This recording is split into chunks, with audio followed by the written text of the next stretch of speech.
I remembered myself trying to live stream Dark Souls and my PC just hard crashing.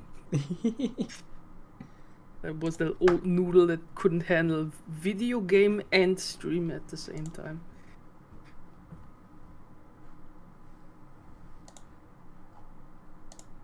Let's see.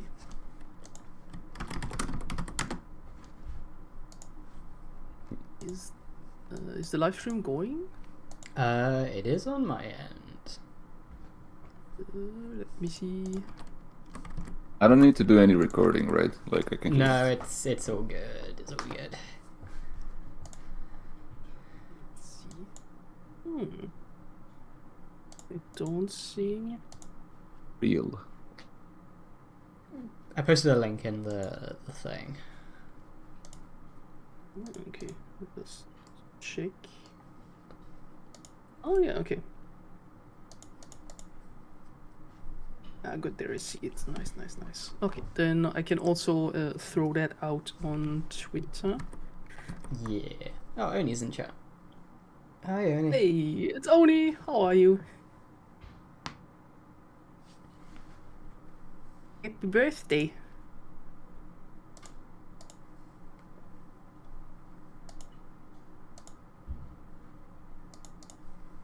Is it GARcast happy birthday? I mean, it's not. I mean, it's New Year, but we come together at this time every year at this point, so it might as well be the birthday. Yeah. Not like we've Just done anything to GARcast celebrate the birthday. actual anniversary of the show, so the year in review Celebrating might as well the annual singular episode. be. Yeah. I think maybe this time we can try to do a little bit more. We I can mean, try to you do know. a second episode. Yeah. Wow. I mean, I don't mind. I'm always just like down to do something. Me and Tom were talking about doing a James Bond thing eventually. Oh, that'd be Ooh, cool. nice. Definitely. Because he put me on that shit. He forced the British man on me. Oh dear. You start with the Sean Connery ones, right? Well, yeah, I gotta start. Nice. Okay, how's it going so far? I have, what did I think I watched like 3 of them? 4? I don't know. There's a lot of those movies. Sean Connery's he's a good looking man. Yeah, He's he's a dude. I didn't know he was tall. What? He is? He's one of the guys. He's one of the guys. One of the guys of all time. It only says to start with the James Bond books instead. I don't know how to read, dude. Like I'm like almost certain the James Bond books have like a new level of racism not in the movies. So like I'm sure Tom has read them for the For the content. The We are levels of inventing- racism that have got to be in the James Bond books are unprecedented. we're inventing new types of racism. You didn't even know you could be racist against these against these races. James Bond is inventing slurs at an unprecedented rate. Yeah. Which reminds me, which kind of fell together that I started watching the OSS 117 or 117. No, it says 117, which is kind of a French spy franchise, which exists longer than James Bond. But, Oh, yeah. so also has this kind of stuff in it, of like, yeah, tasty colonialism. How But come has it's been only the cringe states that are making spy fiction? God damn. And yeah, they have also been turned into movies, like a new type of movies with Jean Dujardin, who's also Oh, the one, guy. The guy himself, who's also a dude. So yeah, these are just absolutely the post-colonial media. Like these will absolutely make fun of the characters' racism and sexism. For example, he meets like his contact person who has a Arabic name, and he says, "Oh, that's way too complicated. I cannot think about that. What are you called then? Jean Monsieur de la Batte." Like his name is like 5 words as well. It's like, oh no, that's complicated. But mine is like a super long French thing. Who's also wearing the same type of blue bathrobe that Sean Connery does. In apparently one of the movies. That's like he's like taking all of the pages from Sean Connery, and he's also canonically super repressed bisexual, which is very fun to explore. I mean, Jean Dujardin is that in every movie, he said. Yes, he's like the disaster bisexual. Yeah, we talked about 99 Francs absolutely. together. Like, Yeah. I think they should make Jean Dujardin the next James Bond. I think it would annoy British people enough. Like, it would be almost certainly more of a cultural issue than if they made a black James Bond, if they just made him French. They should make him bisexual and racist. What, like But normal? that's already just obvious. Yeah. Okay. Hi, Trevin, and hi, Amy, in the chat. Nice to see you. Amy. Only you're so right. Yep. About Assassins, if we start on the movies, I do have many thoughts about John Wick 4 when we get there. I mean, we can start with whatever. I don't mind. I actually made a list of things this time, so I'm hopefully not going to flounder, but I will flounder, so... I didn't prepare at all, so we can start wherever. It's not gonna make a difference. I'm not gonna do a good job of it. Sounds perfect. Yeah, bro, let's go. Yeah, business as usual. We can, if we go by like, how we always do. I think if we start with anime, that will go very fast. Oh, I I've think literally... I can do anime right now for you. Everything I watched this year, I watched a single episode of the Gamera show. It was alright. I had food poisoning and I was laying down on the couch watching it. Amy probably remembers more about it than I do. So, there you go. That's my review. You can only ever watch an fucks up episode some if you gals. have food poisoning. Yeah, we'll make that the rule. So I might finish it one day, but we'll see. We'll see how often you get poisoned. I just noticed how old I am that I didn't even notice that there was a Gamera anime happening. Yeah, it's like the first thing that's happened with the Gamera license in, since like 2005, I want to say. Is it a Netflix thing?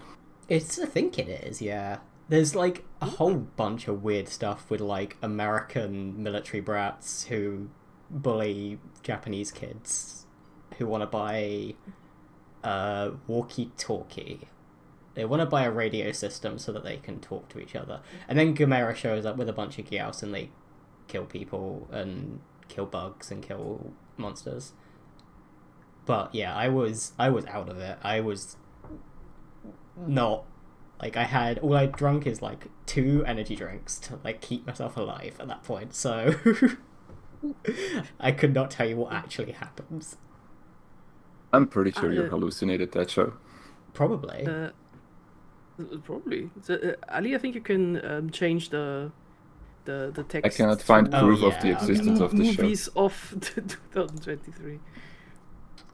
I know it's real because they called it Gamera vs. 5 Kaiju. That's, one of the official names of it. That sounds like one of these isekai title thingies. It's very isekai title. It's just Gamera versus 5 Kaiju, which I'm hoping he will fight 5 Kaiju over the course of the show. But I hope I hope it's so. it's 5 kaiju and not one kaiju called 5. That would be a letdown. Just one code 5. Oh again. yeah, it was Stand By Me. That's probably correct. Yeah. Okay. Anyway, yeah, that's anime done for me. So if anyone's got actual shows that exist to talk about, go for I it. watched off the top of my head 2 shows. I've seen the newest Gundam season, and I started Pluto actually like a week ago, and I didn't finish it in time for the podcast. So those are the 2 anime that I watched that came out in 2023. You and I Crazy that watched Pluto show episodes finally came of- out. Oh hey, it's Tom. Yeah. I've arrived. Sorry if the microphone's a bit scuffed. It's brand new, and I've not had Is time to set Tom it still up. preparing? No, it sounds alright. Oh, also quickly, people in chat, if the audio sounds fucked up like it did last time, please tell me now so I can mess with it. Because last time I was like extra loud and everyone was dead quiet. So if it's fucked, tell I'm me. gonna fuck it up further. Hell yeah! Yeah. Nice.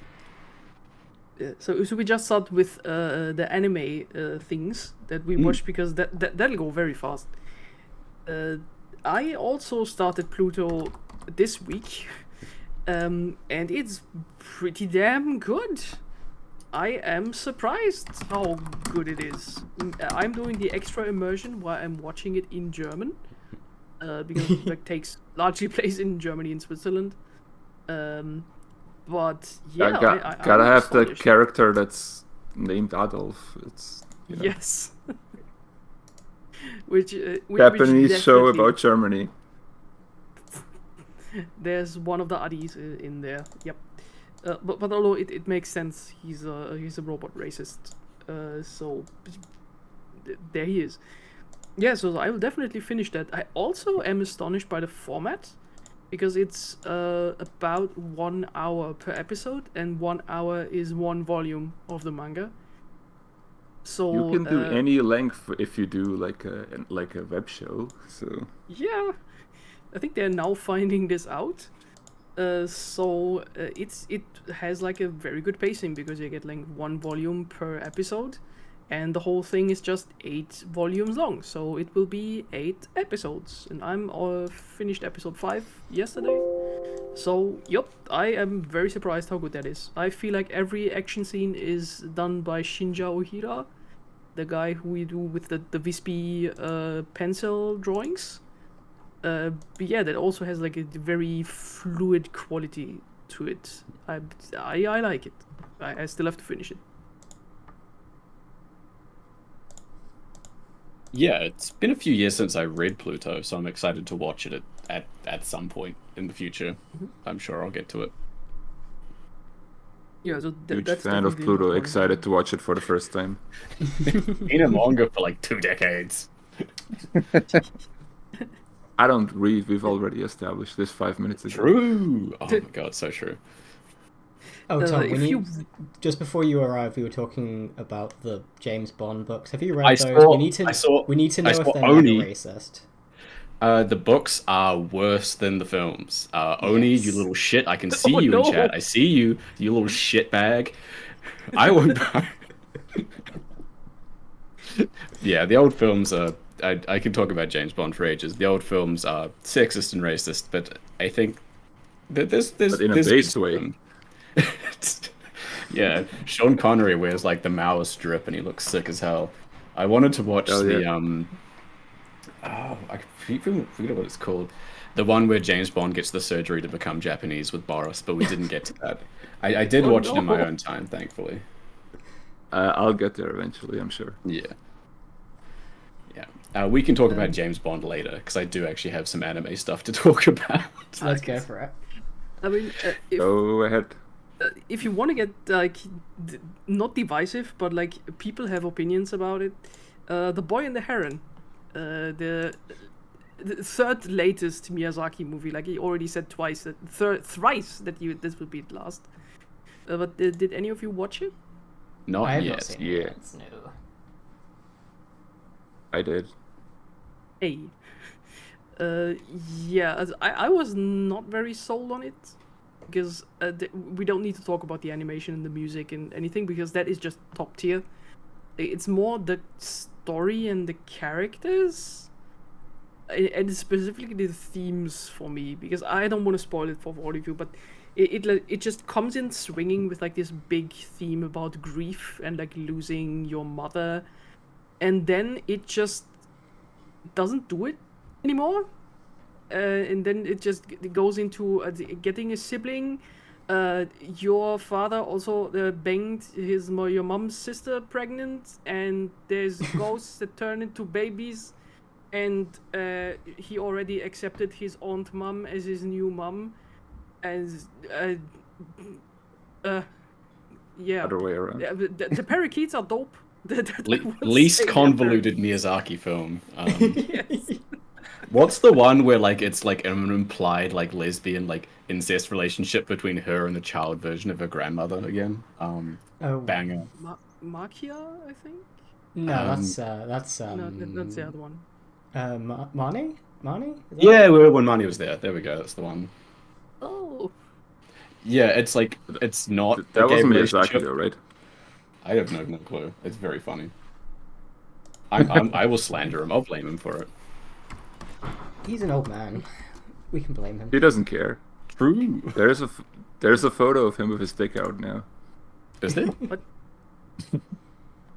It's like him in a hot spring. Oh, okay. Marnie was by the guy who did Mary and the Witch's Flower and Ariadne, so the Ghibli's no one remembers.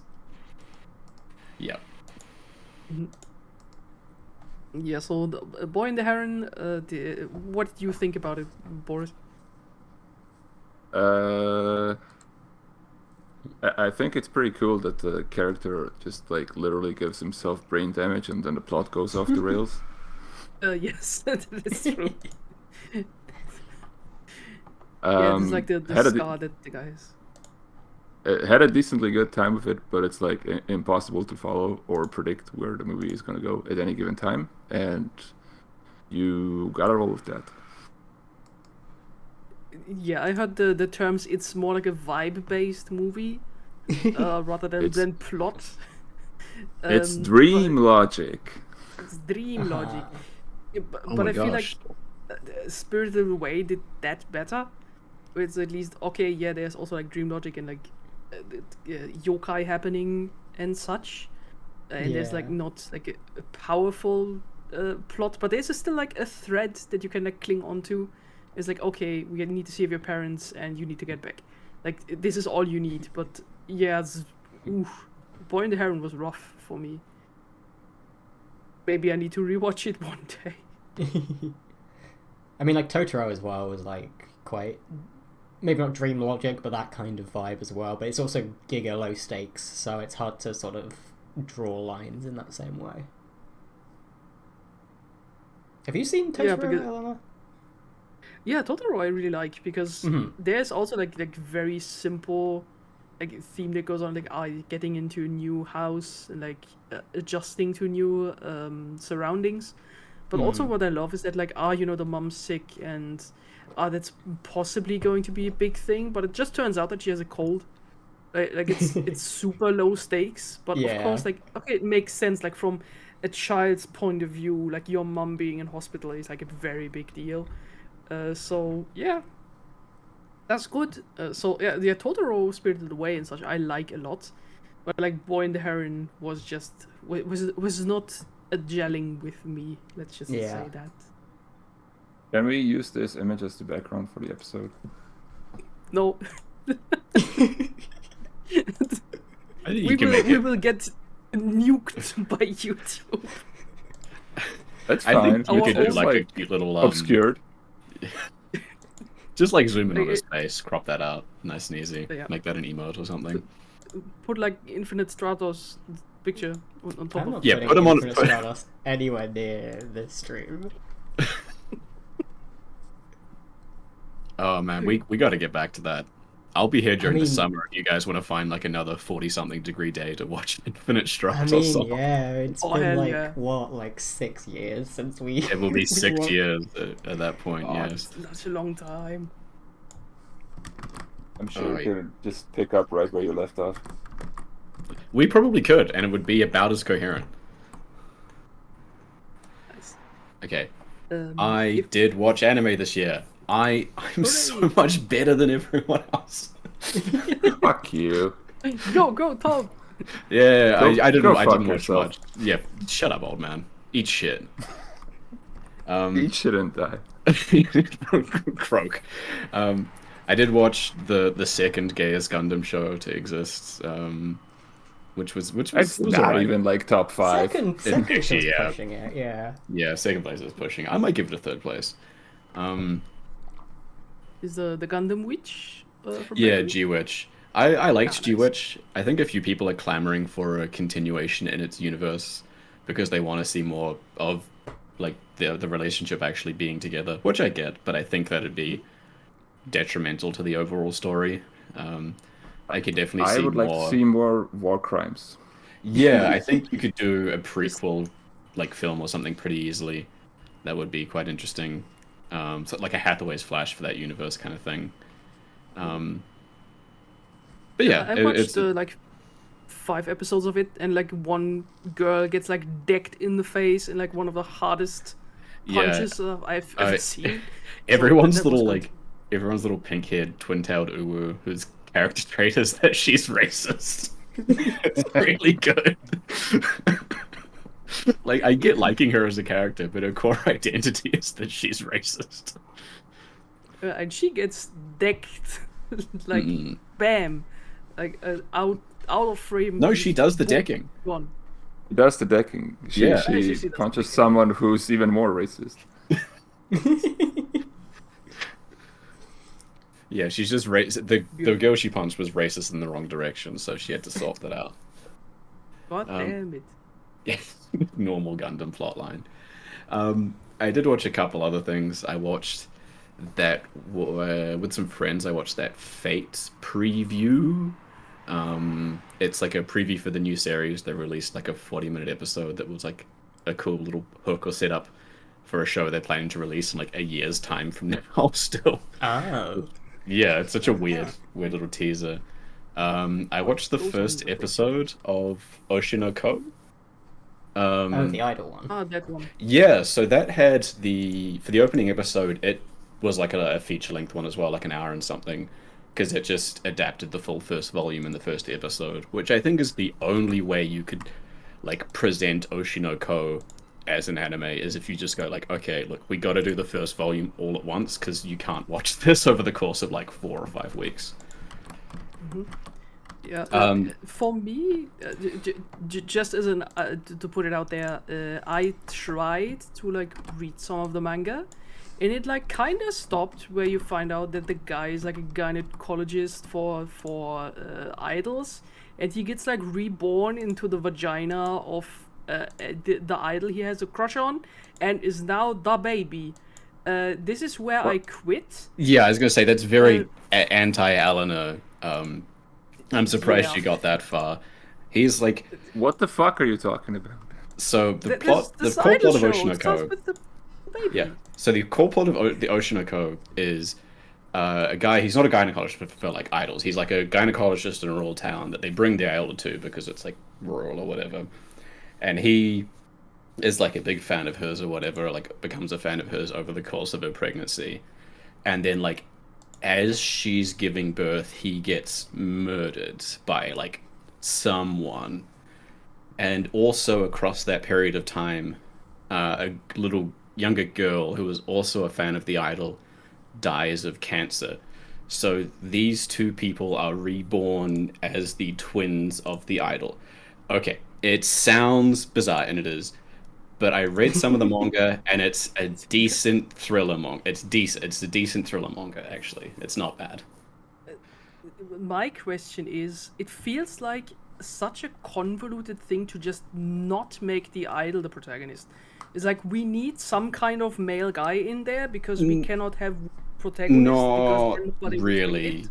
Okay, no. So like it's kind of like dual protagonists. Like it's him and his twin sister, and the driving point of it is like the idol is like they're trying to find out who kills the idol, because like she then gets killed a couple years after she's given birth to them, sort of thing. It is a What very are they doing as toddlers? They no, so what- that it time skips like another like decade and a decade and a half in the future. But why? It's okay. Should Like, they retain their memories? yes. So it's like a It's new like game you have plus like situation. fully grown adults like gaga gooing around. Like Yeah, what the that's- fuck? Yeah, it's like it's a bit bizarre, but like I said, the overall like story arcs are like interesting explorations of different types of Japanese media and like a pretty competent thriller. Uh, I think the anime like people liked it had like a good opening or whatever, but I didn't watch past the first episode. Yeah. I don't get it. Like why do you need such a framework about just if you want to criticize idol culture and so just do it. Like you can have Yeah, like several Perfect Blue protagonists, exists. like yeah, Perfect Blue exists. Like it's right there.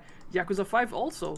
It's a critique of like uh, broader, more modern Japanese media trends. Like it does like the kind of fake reality show based on teenagers and stuff like that, which you probably couldn't really cover in something like a Perfect Blue or whatever. But yeah, I'll move on from this because I could talk about this for way too long. I also watched, I think, Trevin in chat mentioned Skip and Loafer. I watched that with someone. It's just like a bubbly little cute romance story. 12 episodes. I'm assuming it's going to get more seasons across the time. It's not like anything crazy, but it's like a comfy little show. I hear very good things about it, so that's good. Yeah. It's like a romance show where people are normal, which I always appreciate. Oh, thankfully. Yeah, Eleanor and I have a very, very incredible experiences with a romance show that is the opposite. Has characters that are the opposite of being normal, which is Tomazaki-kun, where like half of the cast are fucking sociopaths. And I And Smash Brother players. I watched. That's what he said. Yeah, I watched a couple episodes of the new season of it that started coming out. Like, I think it started airing this anime season, the Tomazaki-kun 2. The first episode was very normal, and I was a little disappointed. And then the second episode, everyone's a sociopath again. I was like, oh, we're so bad. Nice. What else did I watch? I watched season 1 and the film of Jujutsu Kaisen. It's... I'm doing a thumbs up to the microphone. It's okay. It's fine. It's mid. I think it's a bit better than mid. When it's really good, it's really good. But when it's like tedious and boring, it's very boring. The film is, I think, is worth a watch at least. It's like cool animation. Jujutsu Kaisen 0? Yeah, 0. Okay, there I have a little story because I went into it with like workmates of mine Oh wow. who I would say like very normal people, like not into like anime at all. But we went to like the big fancy cinema over here, and it was like announced as a 4D movie. I was like, What? okay, then I will just What's go the in fourth there. dimension? Time? You I will already- get to that. Yes, not time, but movement. Turns out that it was like one of these like super fancy pants theaters where the seats all look like roller coaster seats because they can move. In fact, they will move with like the cinema, that whatever happens. So if there's like an explosion, like will rumble, or like you will be thrown back, or you will be jolted left and right with like whatever happens. I found out that this is not good for my motion sickness when I get can imagine thrown not. around the cinema. Because they also did like movement for comedic effect. Like when Oh, no. funny things happens, you get shaken around in your seat. And I decided I will get sick if I stay on this, so I sat on the cinema stairs for the rest of the 2 hours where I paid extra for the 4D experience. Oh, no. Which was the only showing that was possible in the evening. So that was a bit of a hindrance for my enjoyment of Jujutsu Kaisen 0.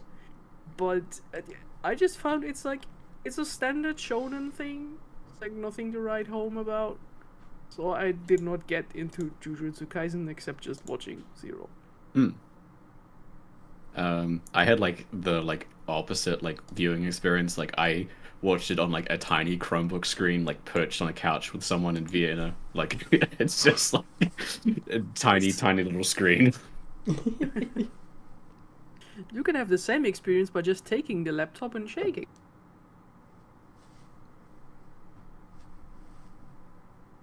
Of like, what else did I watch? Someone help me lie. Someone tell me an anime. No, I watched Inspector as well, which I just watched as like a little thing I could watch in like 2 to 3 episode bursts of. Oh, I watched the first season of that. That was kind of fun. Yeah, it's like an anime about storytelling and about legends and about like how people convince each other of things and how stories get told. It's fun. It's neat. I liked it. Nice. I watched the 2 seasons of it. I like talkie shows though. Like I'm still a recovering Monogatari fan, so like I have a higher tolerance for shows like this. Like there's a really good thing I think I don't know if it's in season 1 or season 2 where they're having like an online forum debate over the course of like 4 or 5 episodes. I think it's really good, but I can see someone else with less patience getting very frustrated with it. I can imagine. I mean, I can throw an anime in the ring if one would call it anime, but I think it does. The Scott Pilgrim Takes Off, Netflix one. Did anyone watch it?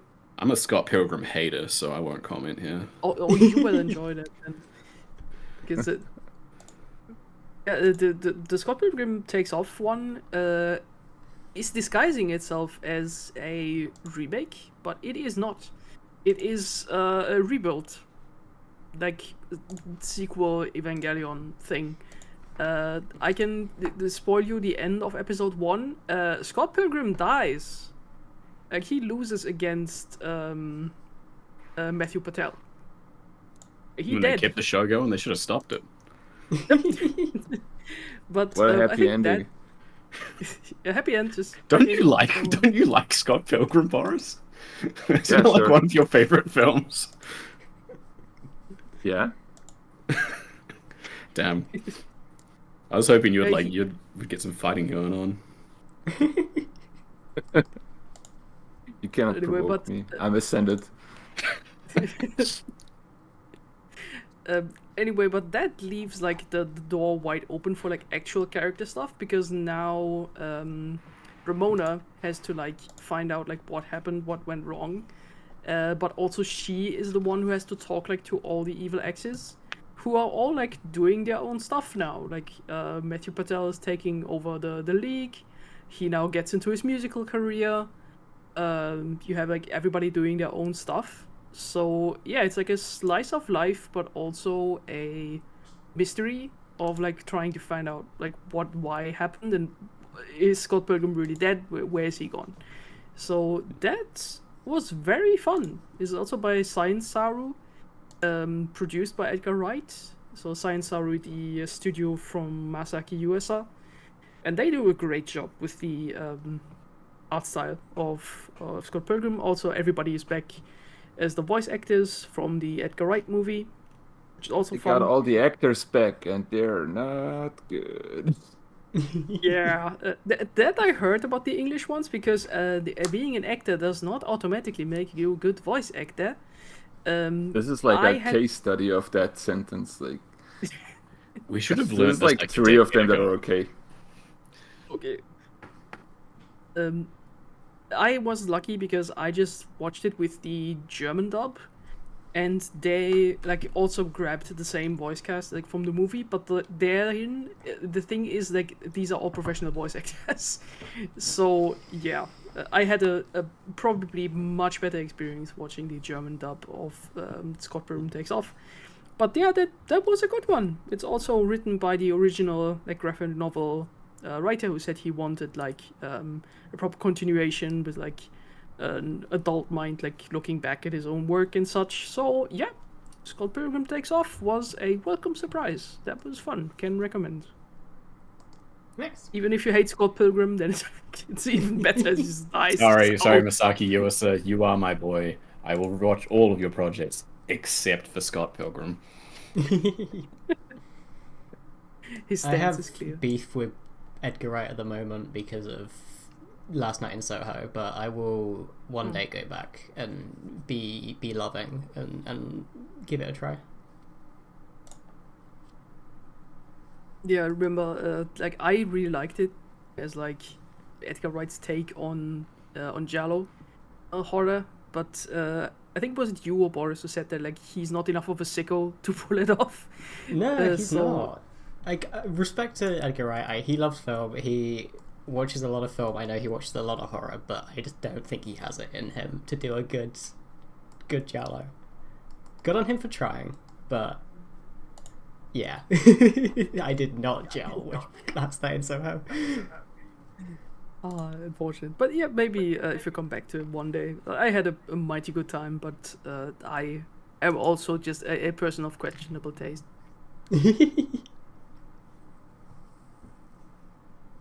I can throw in like a French animated anime Ooh. into the anime round. Did anybody watch Captain Laserhawk? We talked Also about it, Netflix and show. I did not get to it. No problem. It's the Ubisoft anime.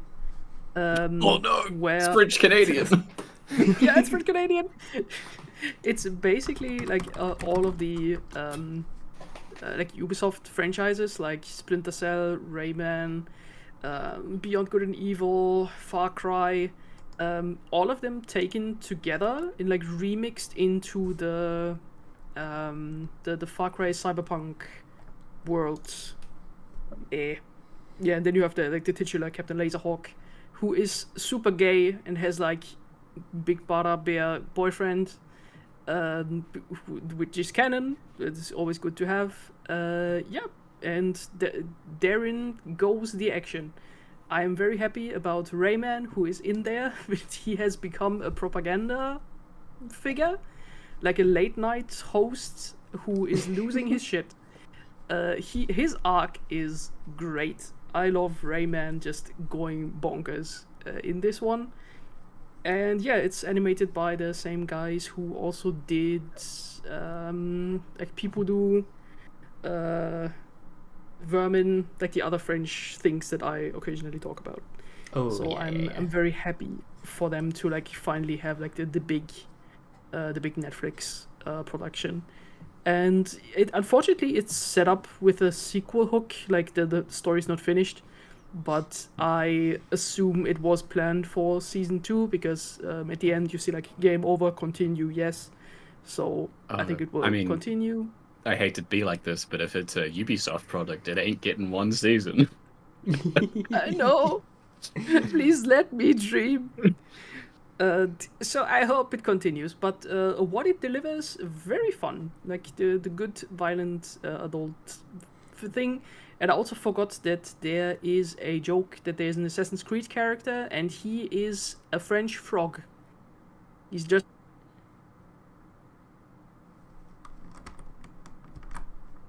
But he's like froggy. He's good.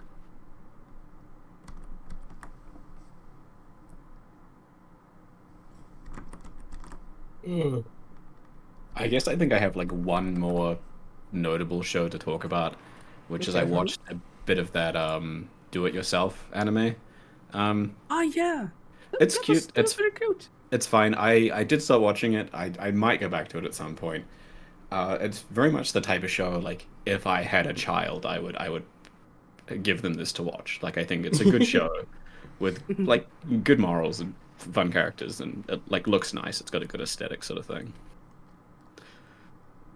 Yeah, I remember watching it as well. It's like a very absolutely comfy, very beautifully animated show with also great art style. It's like a very 2D pastel look about just your woodshop, do-it-yourself club. It's like a weird of the high little- school. So weird, like little neo-futuristic setting. Like there's like a couple things with like robots and the vehicles and stuff are like self-autonomous, but then everything you see is then set is like all in a wood workshop. Like so, it's like it's like these very ancillary things, which is it's fun. It's cute. It's like I said, it's a show I would give to my kids sort of thing, but I don't think it's something I would rave about or recommend to everyone.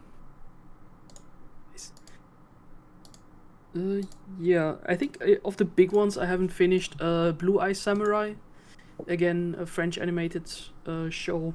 Um, stellar so far. I just watched one episode, but it has the same like Pluto thing of like 8 episodes, 1 hour. But yeah, it looks great. It's like the same very cool 2D, 3D thing that like Arcane does. It's also French animated. So yeah, Blue Eye Samurai, very cool so far. That I have to finish together with Pluto. Nice. Is that all the anime? That's it. No more anime existed or released in the year of 2023. Thank God. Hopefully, they're really slowing no this down. new anime this year. Hell yeah. I mean, I can throw in my last short anime. It was short, I mean like 2 minutes. I am a very big fan of like animated short movies, preferably under 10 minutes, even better if it's like under 5. Because like I follow, for example, the Gobelin animation studios, which is like the biggest animation school of France, like in Paris, and they are just so good. Like having a very good short movie that is like great. It's like you taste a little treat, like great. I could watch that again like next week, and then you just rewatch it, and you're very happy. It was by The Line Studios.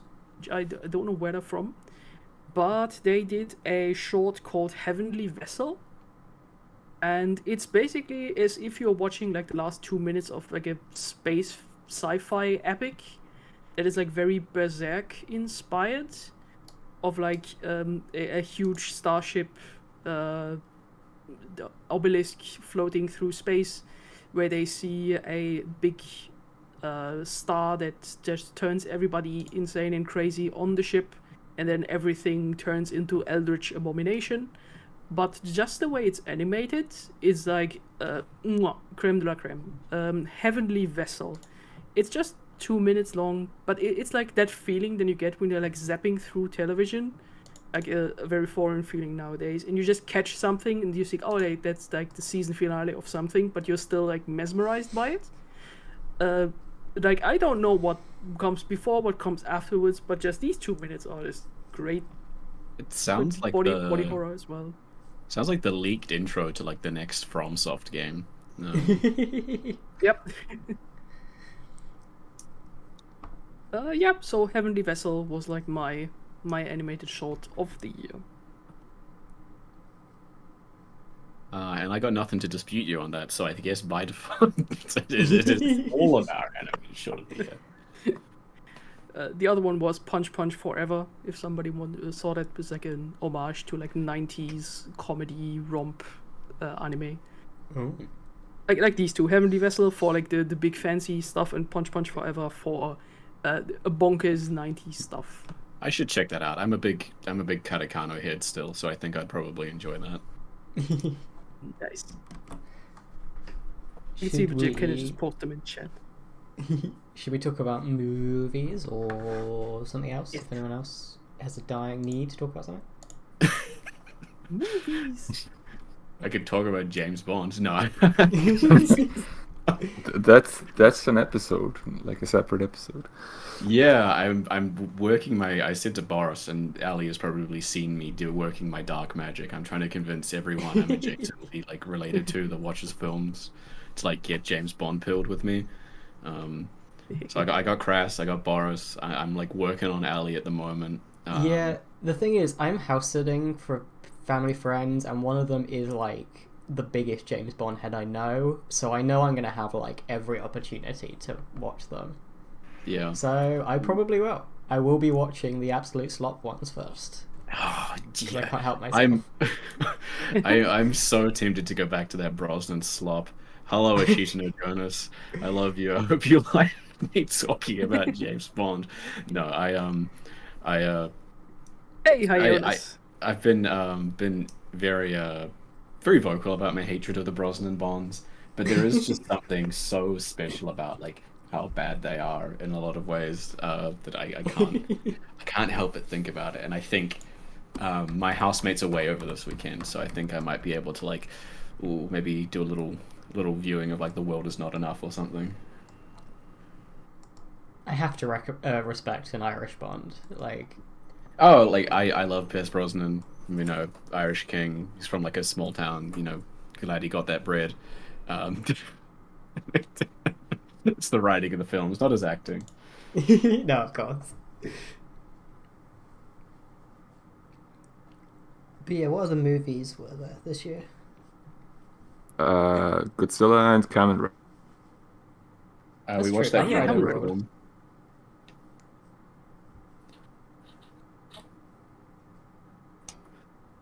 I have thoughts about Godzilla minus Right, one right. if you want to Those are the start two with movies. that. Fucking And the John Woo film. Sorry, getting disconnected. Okay, Godzilla minus one. Did everybody watch that? No, I haven't seen it yet because I was very busy, but I plan to watch it as soon as I can. How cringe Ah, of you. Yeah, I know. The only movie I've seen in a cinema this year was Saw 10, so that says quite a lot about me How- at the moment. How based of you. A new Godzilla movie came out when I was in my Saw brain phase, not my Godzilla phase, so one John Kramer got the best of me. Yeah, you became real Kramer pilled this year. Yeah, Should have been Hoffman pilled. I mean, I'm always Huffman pilled, but he was in it for like 30 seconds, so I had to be Kramer pilled instead. But it's the most slop 30 seconds of the movie. So. it's the best, yes. Let's go. So, Anyway, yeah, Eleanor, yeah, you can talk about Godzilla, I don't mind. I know you- vague details about it anyway. good. Yeah, it was a challenge to watch this in the cinema, at least in Germany, because Again, it with was- the challenging cinema. again. Trust which me, is I always also the- speak for a German cinema as a challenging place.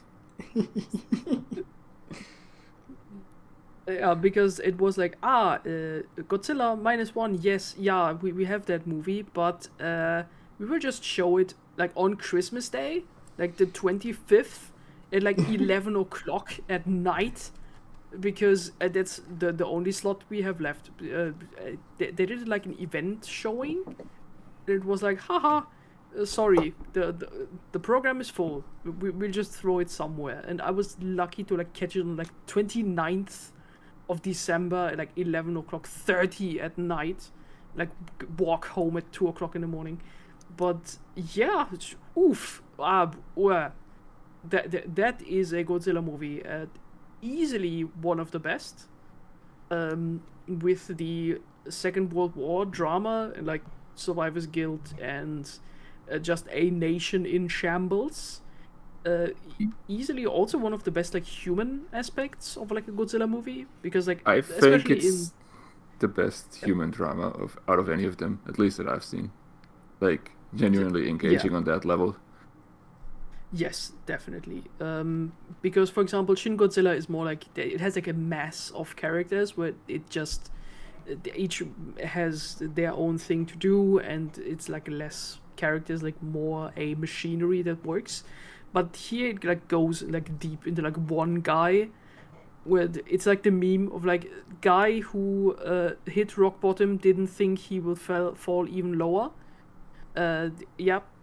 That man has his life wrecked by Godzilla, but it's also mixed with like PTSD and war trauma. The main guy in the movie is a kamikaze pilot who didn't have the courage to fucking die. So he just has to deal with that and also with Godzilla. Yes, he's basically coming back like to an absolutely destroyed Tokyo. It's like, why are you still here? Like, because of you, my children are dead. So, and this is like the first 10 minutes of the movie. Like, and then from that onwards, it like goes even harder. The cast is lovable. There's also funny moments in it. But mostly it's like very tough and very good war drama. And it's also creative how they find a way with like demilitarized Japan to defeat Godzilla, which I don't want to spoil. Yeah, but that was very, very good. I expected good, but that was like even my high expectations were like over toppled. Oscar And nominated Godzilla movie. yes, Oscar nominated winning? for I don't think best so. effects. I Yeah. hope. Because the director is also the director who did the Lupin the First Yeah. and Oh yeah. the Space Battleship Yamato live action.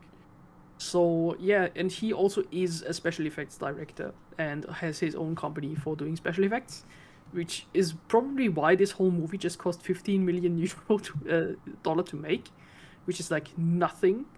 But it doesn't feel that way. Like all of the effects are splendid, amazing.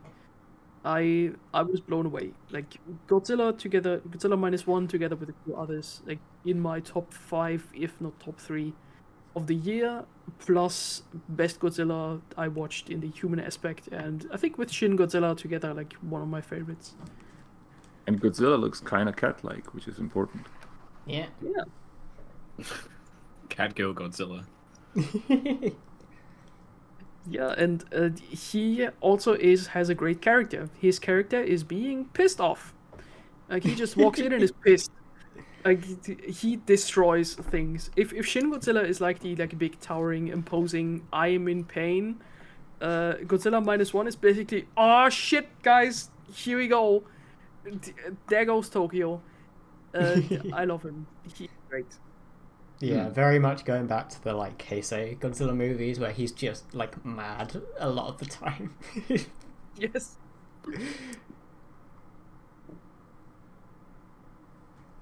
And we're getting in whenever it is Godzilla going monkey mode again with the next legendary movie.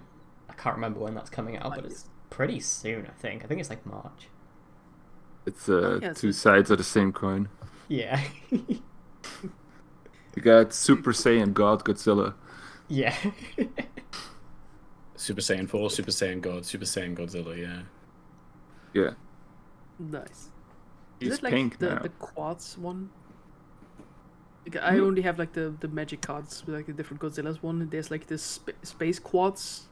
Oh, what, Godzilla, Space but it's just, Godzilla? like, big. Yeah. I think like he has like purple diamond thingies now. He's Is- yeah. The basis of that is that like Godzilla particles got up into the atmosphere and created Space Godzilla. Who's got like big crystals on him. The Heisei movies get kind of wild. No one really likes Space Godzilla as a movie, but Space Godzilla's kind of cool. Neat. Yeah, I would be up for him teaming up with King Kong. So yeah, I'm happy for the big kaiju big monkey movie. Mm. There's even more monkeys in that movie. Yeah. It's not just King Kong. Villainous monkeys. What's Evil the monkeys. what's King Kong's like I brother's know. name? Donkey Kong. Is this a setup for a joke or? I'm trying to get someone to do a bit, and then no one's biting. So I guess we'll just like move over that. You guys suck. What the fuck? I was between You forgot. Ping Pong and Ding Dong, and it couldn't help myself. I was gonna be like Prince Pong, like they're doing Prince it for Pong, anyone. Yeah. No, that's pretty bad. No. I think I watched one film in the cinema this year, which was the Evil Dead one, which was like another Oh yeah. thumbs up to the microphone, like Oh, yeah. a fun film. I I had forgot fun. that came out. I should probably watch that as well. Me too. Evil Dead is cool because all the entries in the series are good. That's like- Yeah. It was nice to go to the cinema and watch just like a competent, well-made horror film. It was like, damn. Yeah. Is that also Sam Raimi? No. I have no clue. I don't think it was. Evil Dead Rise. Let me see. Evil Dead Rise. I don't remember who did it. It's Lee not. Cronin? Lee Cronin. Never heard of them. What did you do? The Ghost Train. Oh, yeah, I know that film for sure. The Hole in the Ground. Oh my gosh. Okay. Yeah, then I will just check out Evil Dead Rise. I completely forgot that came out. Support Irish Oh, filmmaker. he's Lee Irish, Cronin. yeah. Now you guys have to watch it. Yep. Now I have to watch it.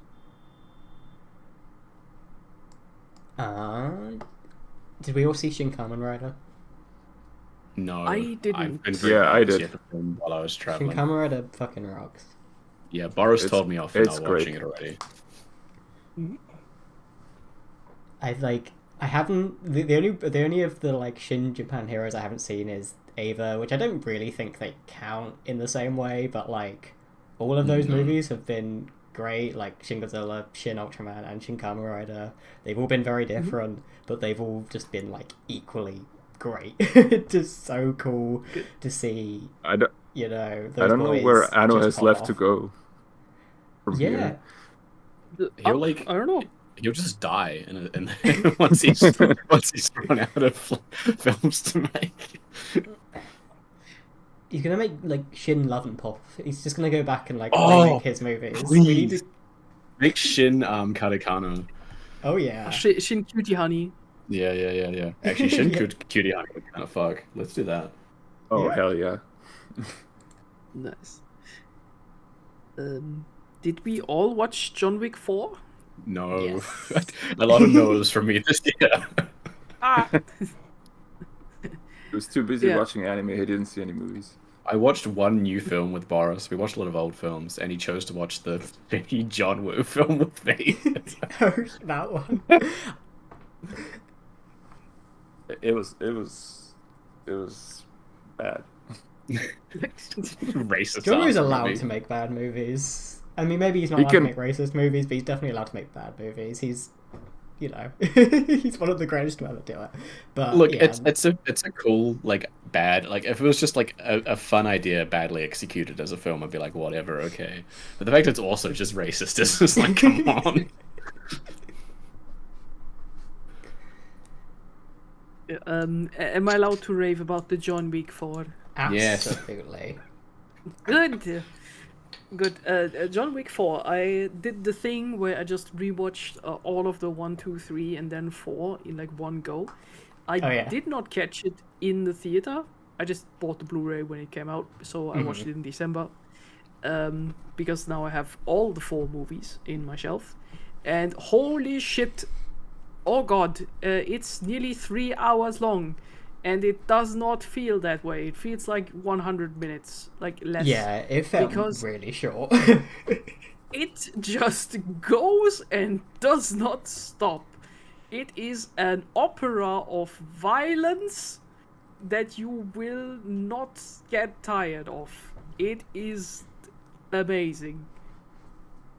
I am astonished by all of the stunts, the violence, but also the themes and plot it goes into, such as like the finality of it all. Like, is revenge really the thing you should be doing here?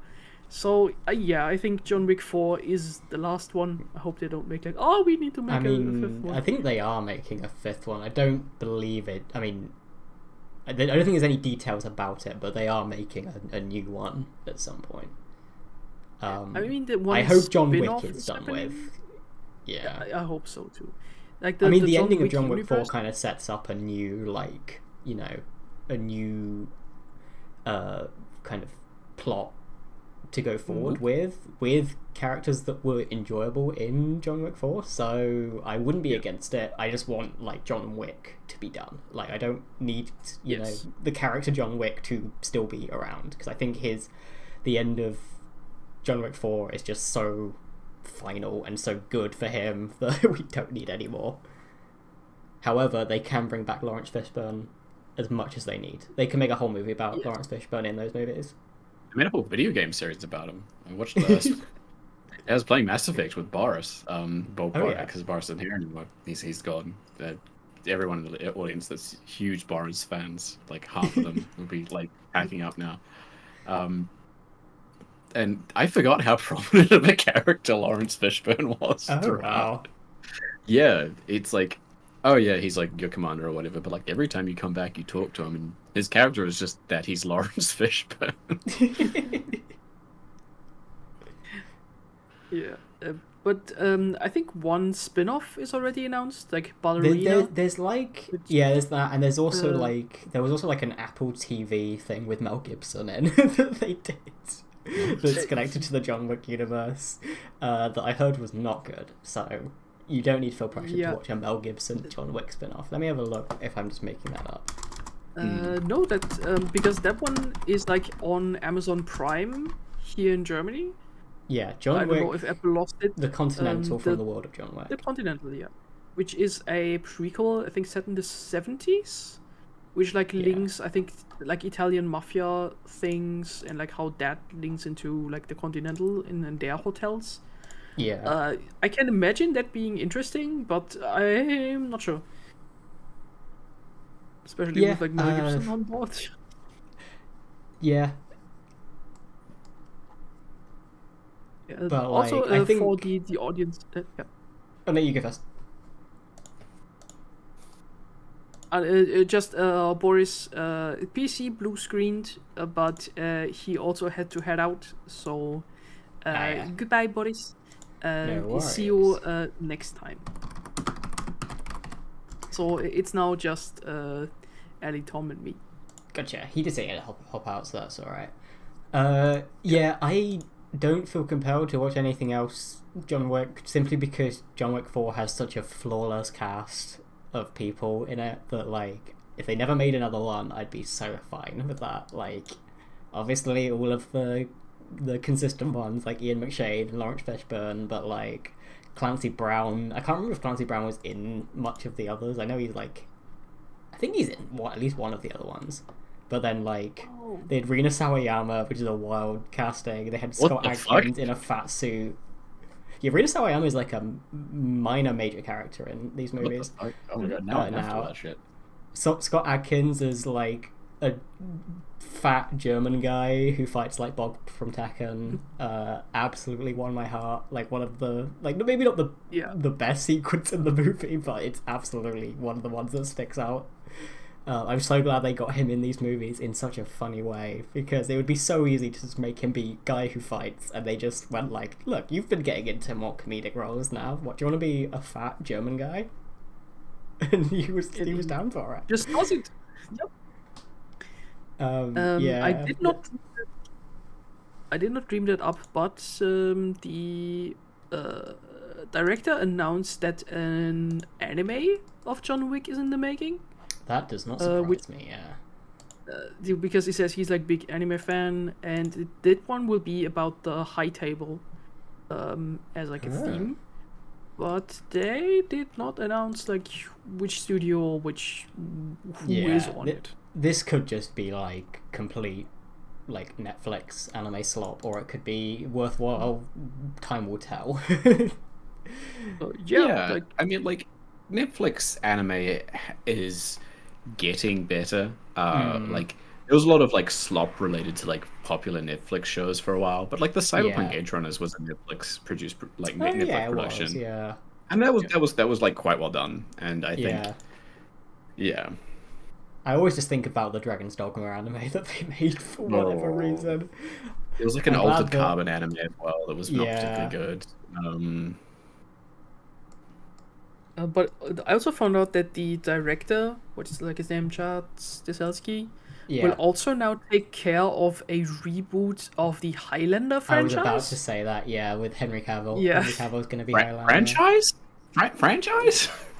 Or at least like he's the kind of like the main guy like taking care of that. So I don't know if it will be a franchise. But There's he at said like least a yeah, he's in movie charge coming now with of Henry that. Cavill. Yeah, at least one Yeah. movie. Yeah. So yeah, Like which I can Highlander is see this? it. Sorry, like Just a new Highlander. The Like- a Mel Gibson film? Oh no, it's Yeah. in the what's I can't remember who's actually in it. The not it's the time travel one. Oh, right. With Clancy Brown is in that. That's the only guy from that I can remember. I cannot remember who plays the the lead in Okay. Highlander. But yeah, So I look forward to that.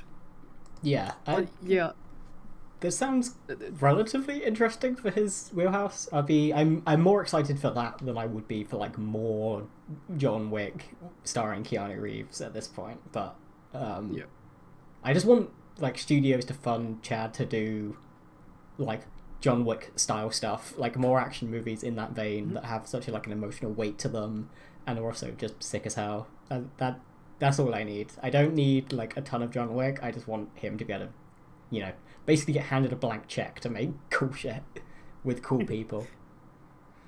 It's like the Monkey Man movie that will come out. That looks like John Wick Oh, in yeah. India. So Yeah. yep, I look forward to that. Like the It's Dev like- Patel and Jordan Peele Ah. producing, which John Peel. Yeah. Jordan Peele produced stuff doesn't have the best track record because he produced the new Candyman movie, but I trust him more in like, you know, if he has some like actual creative involvement. That'd be kind of interesting. There's bits in that trailer that look like Thai martial arts style stuff, so I'd be really interested to see the kind of angle that's going for. But yeah. What other movies did I see? Obviously saw X. I'll get the Saw X out of the way. That movie is definitely influenced by what my experience with that movie is influenced by the brainworms that I've had for like 18 months. But they turned John Kramer, the serial killer John Kramer, into a folk hero in that movie. He has a heroic walk off into the sunset. A movie before he's gonna lock a child into in a you know kitchen freezer and like set a bunch of people up to die. Crazy ending. They do a Marvel movie last second cameo post credit scene for Hoffman, which was just insane. I almost cheered in the theater, only because that's just not a thing here. I think I would have been the most insane person in there if I'd done that, but I wanted to. Maybe everyone else would have been like inspired by you, and they would have like clapped or something. The characters in that movie are like 2 steps away from being John Wick characters. It's a nuts movie. If you have Saw brainworms and haven't seen Saw X for some reason, you've got to do it. He kills someone with his mind, like. Beautiful movie. I think I need a bit of a primer here because I feel like I'm completely lost. What movie is this? Saw X 10. is in Saw, the classic horror franchise Saw. I saw X. Okay, good. The 10th entry. Okay. Like I like Roman X. Okay, good. Okay. Now I get it. Oh dear. Yeah, Saw X, similar to like Okay. Jason X in principle. Jason and that X was the 10th film. yeah. Jason X is set in space, which rules. I don't remember Jason X anything is else set in about the space. film. That movie rules. That movie's great. I'd say all movies are great if they've got the letter X after them, but apparently Fast X wasn't great, so I'll hold my tongue until I've actually seen that.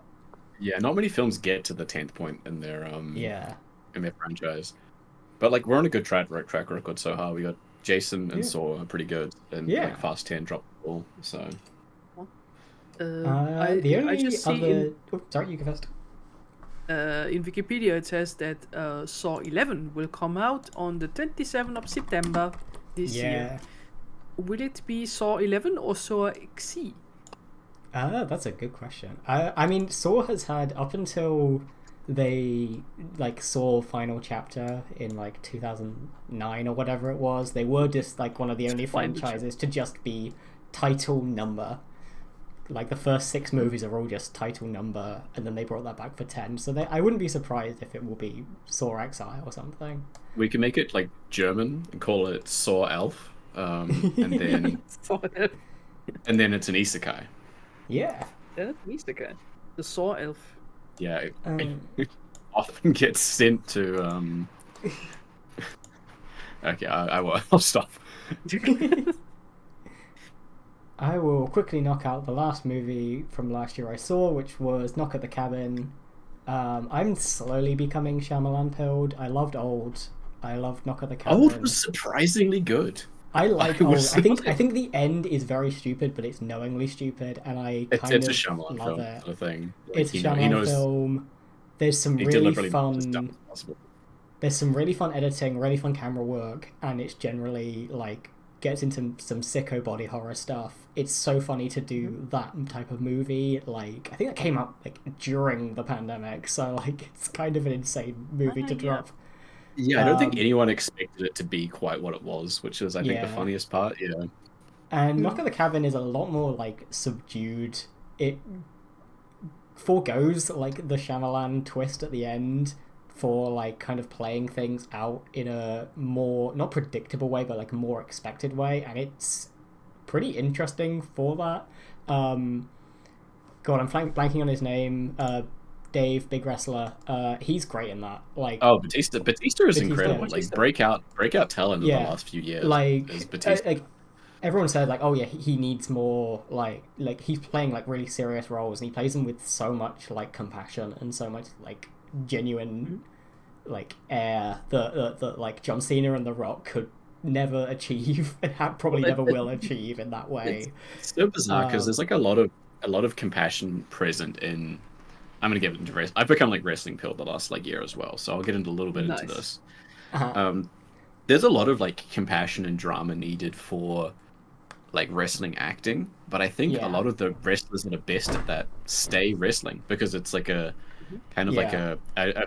the only thing I could see a lot of them jumping to would be like plays, like something where you have the audience there, because a huge part of your acting as wrestling is adapting to the audience. Absolutely. Whereas I think Batista like was very good in ring and out of ring. He played a heel for a lot of his run, so he knows how to play with emotions and tension, and he had some like really good moments sort of at the heights of like title matches and stuff like that he played very well. So it's not hard to see how he's Yeah. changed that into being a very good dramatic Yeah. actor, and also like a fun comedy actor. Like he's in Glass Onion, and he does Yeah. really well in that. And Oh yeah. Yeah, Awesome. he's definitely is like a. I mean, he's a wrestler, but also in the same way, he's got that kind of theatrical thing because he's aware of his size and he's able to play with his size and how that kind of relates to, his character. Especially in Knock at the Cabin, like he fills the screen, but he's playing such a small, like voiced character who has so much, like there's so much menace and so much pathos and so much like genuine intrigue to his character, but he's also this huge man and it plays off it so well and he's so aware of that. And I think he's probably still got his like best roles to come because of that. It's so good seeing what he's able to pull out of characters. yeah, there's like a couple more things with like wrestling and actors this last year. There was the Iron Claw, which I haven't seen yet. I do want to see it because I think it features, at least in a small role, a wrestler who I think is very good. He's very good in character. He plays like a very good standoffish kind of heel. Like he's very, I hate to use the word bratty, but he kind of is that. He's like got a very haughty, very bratty sort of thing. And so I'd like to see him in a more traditional acting role to sort of see how he transitions. I think it's only a small part he's in, but yeah, we'll see. Yeah, I need to see that. I'm- I've been hearing good things. I'm still of the opinion that Dave Bautista would make a great Sejima. If Oh they yeah. ever would make like a dragon. This will require war you movies? like kidnapping a Hollywood executive and keeping them ransom for like 18 months and forcing them to play all the Yakuza games. Yep. Batista Sejima uh, would be good. I'd be very interested in that. Just It's one put of Dave those like Bautista fan in- castings that'll probably never happen, but it's Just put him in the next Yakuza game. He would fit Yeah. perfectly as a party member. Yeah. absolutely. I mean, Danny Trejo is already in there, so which is so funny to me. I love that he's He just is the built in most and out. Yakuza guy in real life. Uh-huh. He was just a mobster. Like, don't forget that. He was in jail for like killing someone. Yeah. He's got like the Christopher Lee affect of like, no, this comes from a real place. Yeah. Yeah, and he is not one machete but two in the video game. It's a Yakuza game. He's got to have the two machetes to stand a chance. Yeah. Mm. I think the only other movie this didn't come out last year, but I think a lot of people ended up seeing it this year or 2023 is Skinamarink, which I had a weird experience haven't. with because I think Skinamarink's a movie that I think in like 15 years is going to be like potentially going to be looked back on as like a very important movie for like horror and how a lot of young people view horror and a lot of the influences that comes from very liminal, very like drawing from a lot of like SCP and backroom stuff that a lot of kids are obsessed with. Skinamarink Yeah. is like a really interesting take on haunted house and like the kind of horror that is built around trauma and childhood trauma, that kind of stuff. But it's also like a 90-minute, I think it's like 90 minutes, it might be longer than that, movie that is just I love a tight 90. I that love a is, tight like, 90. Cool shapes and colours and whispering for I was gonna say feature length. baby stimulus videos, like And shapes and colors. it is like, I mean, it kind of is. It's like liminal horror, baby sensory in a way. Like it's like, you know, corners of the room and doorways and under the bed and all of this stuff. And I had a weird time with it. I didn't love it, mostly because of how long it was. But I think it's a movie that is going to be very interesting to look back on in at the end of the decade, mid next decade, just looking at what horror is when all of these like Gen Alpha kids who are watching Skibbity Toilet grow up and start making horror. I think it's going to be maybe quite prescient and like an interesting thing to look back on. So I think if you are interested in horror and potentially the future of horror, I think Skinamarink is probably an interesting one to watch, even if you come away from it like that was boring, that was stupid. I think it's worthwhile watching just because it might be kind of the future of a lot of the things Gen Z and Gen Alpha end up making. Well, I think it's probably going to be like probably a similar kind of period of time from like how at the moment we have the sort of the trappings of a horror from like say about 8, 9 years ago with like Yeah. Five Nights at Freddy's sort of making it to cinema Oh, and absolutely. Yeah. the trends of the horror games of Yeah. Yeah. the sort of mid 2010s coming through a little bit more like Yeah. there's obviously your fetties, your fetty wops.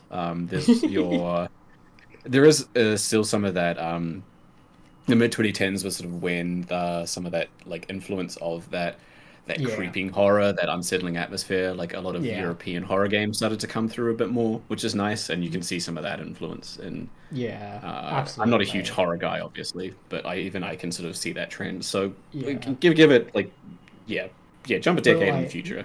We can But talk like about you this definitely, again. all you need to look at is like the obsession with like the back rooms that kids have, and kind of scale that up to a feature length movie where someone's taken like more artistic, more kind of like angled look at that effect. And that's basically what I think is going to be a lot of kids are going to end up drawing from when they end up making their own stuff in the future. And I think, you know, it's a very beautiful movie. Like visually, I think the look of it is quite gorgeous. Very haunting, but it's also maybe way too long for what I was expecting. But yeah, I thought I would mention that because I think it's going to be an interesting one to look back on at least. I haven't seen it yet, but I find it interesting. I think you would find it also- interesting for sure. Yeah, because as you say, I think it's probably also interesting to see how it will fit in like later on. Yeah. But yeah, as I say, like liminal horror making a big splash in like last few years online. I already I had made, because I watched the Eye Patch Wolf thing. He did like his top 10 best, where he just mentioned like 10 like great things, right? Which can be like anything, and one of them, like if I did. Thing. Yeah, exactly, and it can be like anything from like a drink to like a place you visited to like a movie or anything. And for me, it was like one YouTube movie, like a YouTube not essay but presentation of I think like a Doom mod called My House. Oh my House, gosh, yeah. this is incredibly cool. We might push this back to game session because I have a lot to talk about for this because I did actually play it. okay. I'm You very played, interested okay. to hear about that. Yeah, but yeah, that's another thing that like My House Wad and I mean it's House of Leaves, that kind of thing. Skinamarink is obviously playing around with, and seeing a bunch of like Zoomers rediscovering House of Leaves through My House Wad gives me the same kind of thing. You know, this is going to be a touchstone for sure, and I think seeing a lot of the like critical and cultural response to Skinamarink now being like, this is stupid, this is boring, makes me think, okay, yeah, kids are going to love this in like 15 years. This is going to be like the movie. Any movies that are also like coming out after this that kind of follow the same angle, these are going to be the shit for them. Mm-hmm. Yeah, and I tried to tackle House of Leaves this year, but I did not have the time or a headspace to do it. I think I made it like to like part Yeah, that's one. a Pacific Patience book, I think. I Yeah, think it's a good. For me, it was a good wintertime book. Like it was something I think I got over like a long weekend, like a 3-day weekend. I sat down, and I just sort of went, okay, I can't go outside.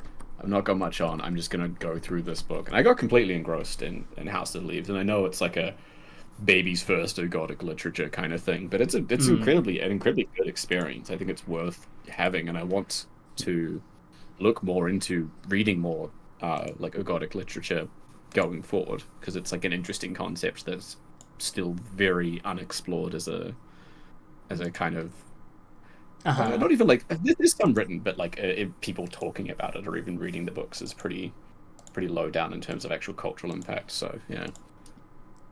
Good. Yeah, so that maybe I will tackle that this year, but yeah, I think also tangent. One of the reasons I didn't like watch or read much this year was because my workplace got rid of like working from home.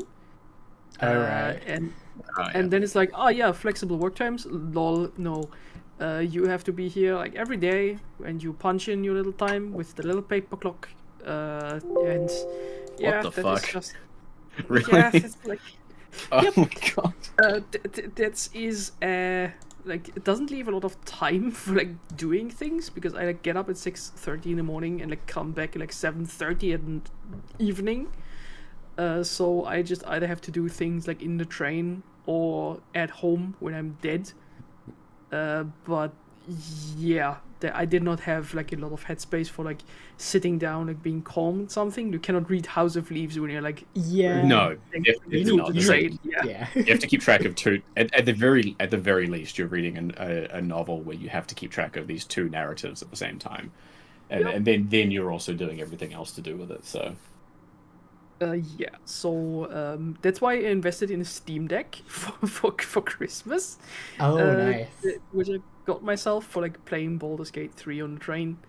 But yeah, so this is why I don't have that much like to present this year. But to loop that back around, I'm still interested in Skinamarink. I want to see what it is. Are you slipping more and more little horror film screenshots onto the fucking stream, Ellie? Yeah. God damn it. I like saw the Kramer one or whatever. I was like, oh, that's funny. And then I like look over. I'm like, what's the Cenobite doing there? But yeah, I don't know. You would .mp3. I think you would find Skinamarink interesting. It's one of those ones where I cannot guarantee you're going to be like engaged by it entirely, but I think it's definitely interesting, and I'd be interested to hear what you think about it. I'm definitely due to rewatch it at some point. Now I kind of know what its deal is, but yeah. Interesting. Yeah, I like that. I'm looking at the German Wikipedia that says the reactions to the movie are found in the extremes between absolutely boring and deeply unsettling. Yes, that is the experience. Yeah. So yeah, it's gonna be an interesting movie to look back on. Okay. I think that's like all of the new movies I saw. I was gonna say I have a question about 3 films from this year that I'm very curious about to see if there's, even if people haven't seen it, some takes on them. Okay. Number 1 is the Meg 2. Number 2 is the Gran Turismo gamer film. And number 3 is Rebel Moon. Like 3 films I was very interested by conceptually, but have absolutely no interest in watching at all. I can reel these off. Meg 2 I haven't seen yet. have a friend who was very into it, so I should probably watch it and see if I like it. Gran Turismo, I saw so many ads for that goddamn thing. So many ads. And I've just, yeah, it seems like the most gamer movie. Just like in cultural moment, it is the gamer movie. They didn't believe that a gamer could win. Rebel Moon. I watched the Snyder cut stuff this year, and I actually enjoyed like kind of being distant from all of that moment. I did enjoy them. I think they are kind of interesting. I don't not like fanatical about like Zack Snyder as a creative. I just thought they were, you know, interesting in the scope of Cape stuff. But I'm also wise enough to know that the release of Rebel Moon that came out on Netflix or wherever is not going to be the good version, quote unquote. So I'll wait until there is a version that people can say is the good version, and then I'll see if I like it. That's my take on Rebel Moon. I think Boris said he watched Rebel Moon and was like pretty unenthused. So yeah. Yeah. I've seen people. This is a Snyder movie. I've seen people who have said it's like the height of filmic art, and people who've said it's entirely complete derivative slop. So it's probably somewhere in the middle of that. Damn, we love a 5 out of 10. We love a 5 out of 10. So, I watched the Snyder Cut. I thought it had some real strong moments. I thought it was a 4-hour movie that is an extended cut of the Justice League movie. So, any enjoyment of that is going to be couched in, you're watching 4 hours of the Justice League. Do you like Dune? Do you wish Dune was worse? I did find one other film I watched this year, which was the Dungeons and Dragons film, which was I think a lot of people, myself included, were caught off guard, and that it was a quite enjoyable film. Like it's a good film. TM. I think a few people got a bit caught up in saying it was like the 10 out of 10, like incredible film.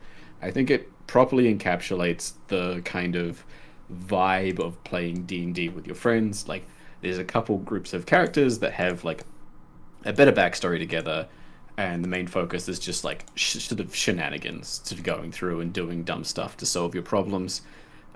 It's not really focused much on romance. It's more focused on the party, which I think is the correct thing to do for like a D&D film, because most people play D&D with like their friends or whatever. So if you make this more stereotypical Hollywood film where you're just sort of like telling a story and like, oh, there's the romance plotline, etc., etc. It's like, no, it's not really how D&D works for the most part. So I think it does well enough.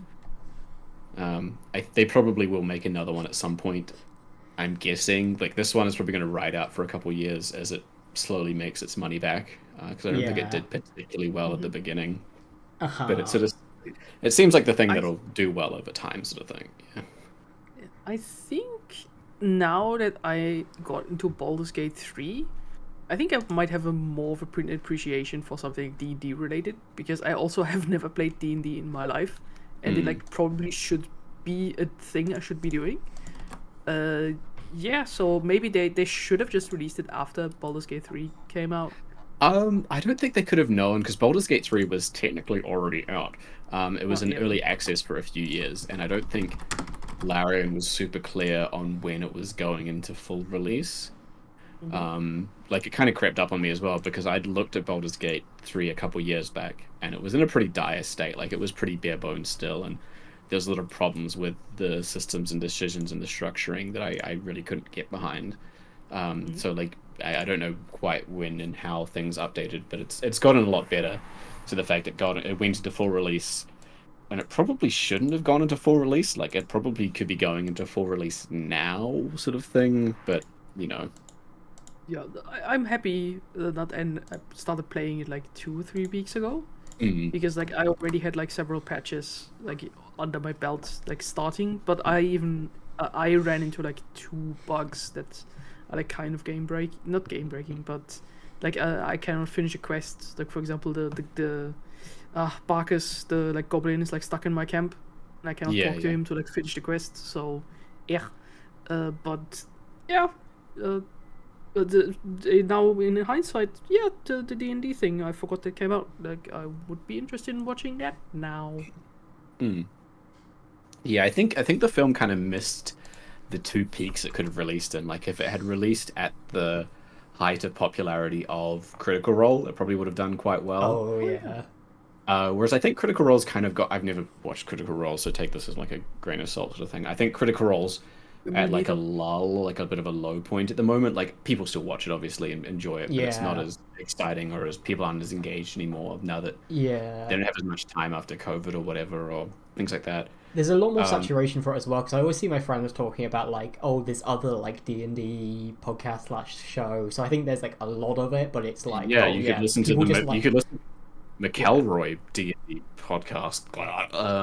yeah, and there's but- like Friends at the Table, there's like Dimension 20, there's so much of this stuff, and it's like, oh, it is at like a height, but it's like, you know, the novelty is less there, less people are getting into D&D as much as they would have been, you know, when the height Yeah. of Critical Role, all of that stuff. So it's like more normal, but therefore less like exciting that there's a D&D movie. Like, yeah.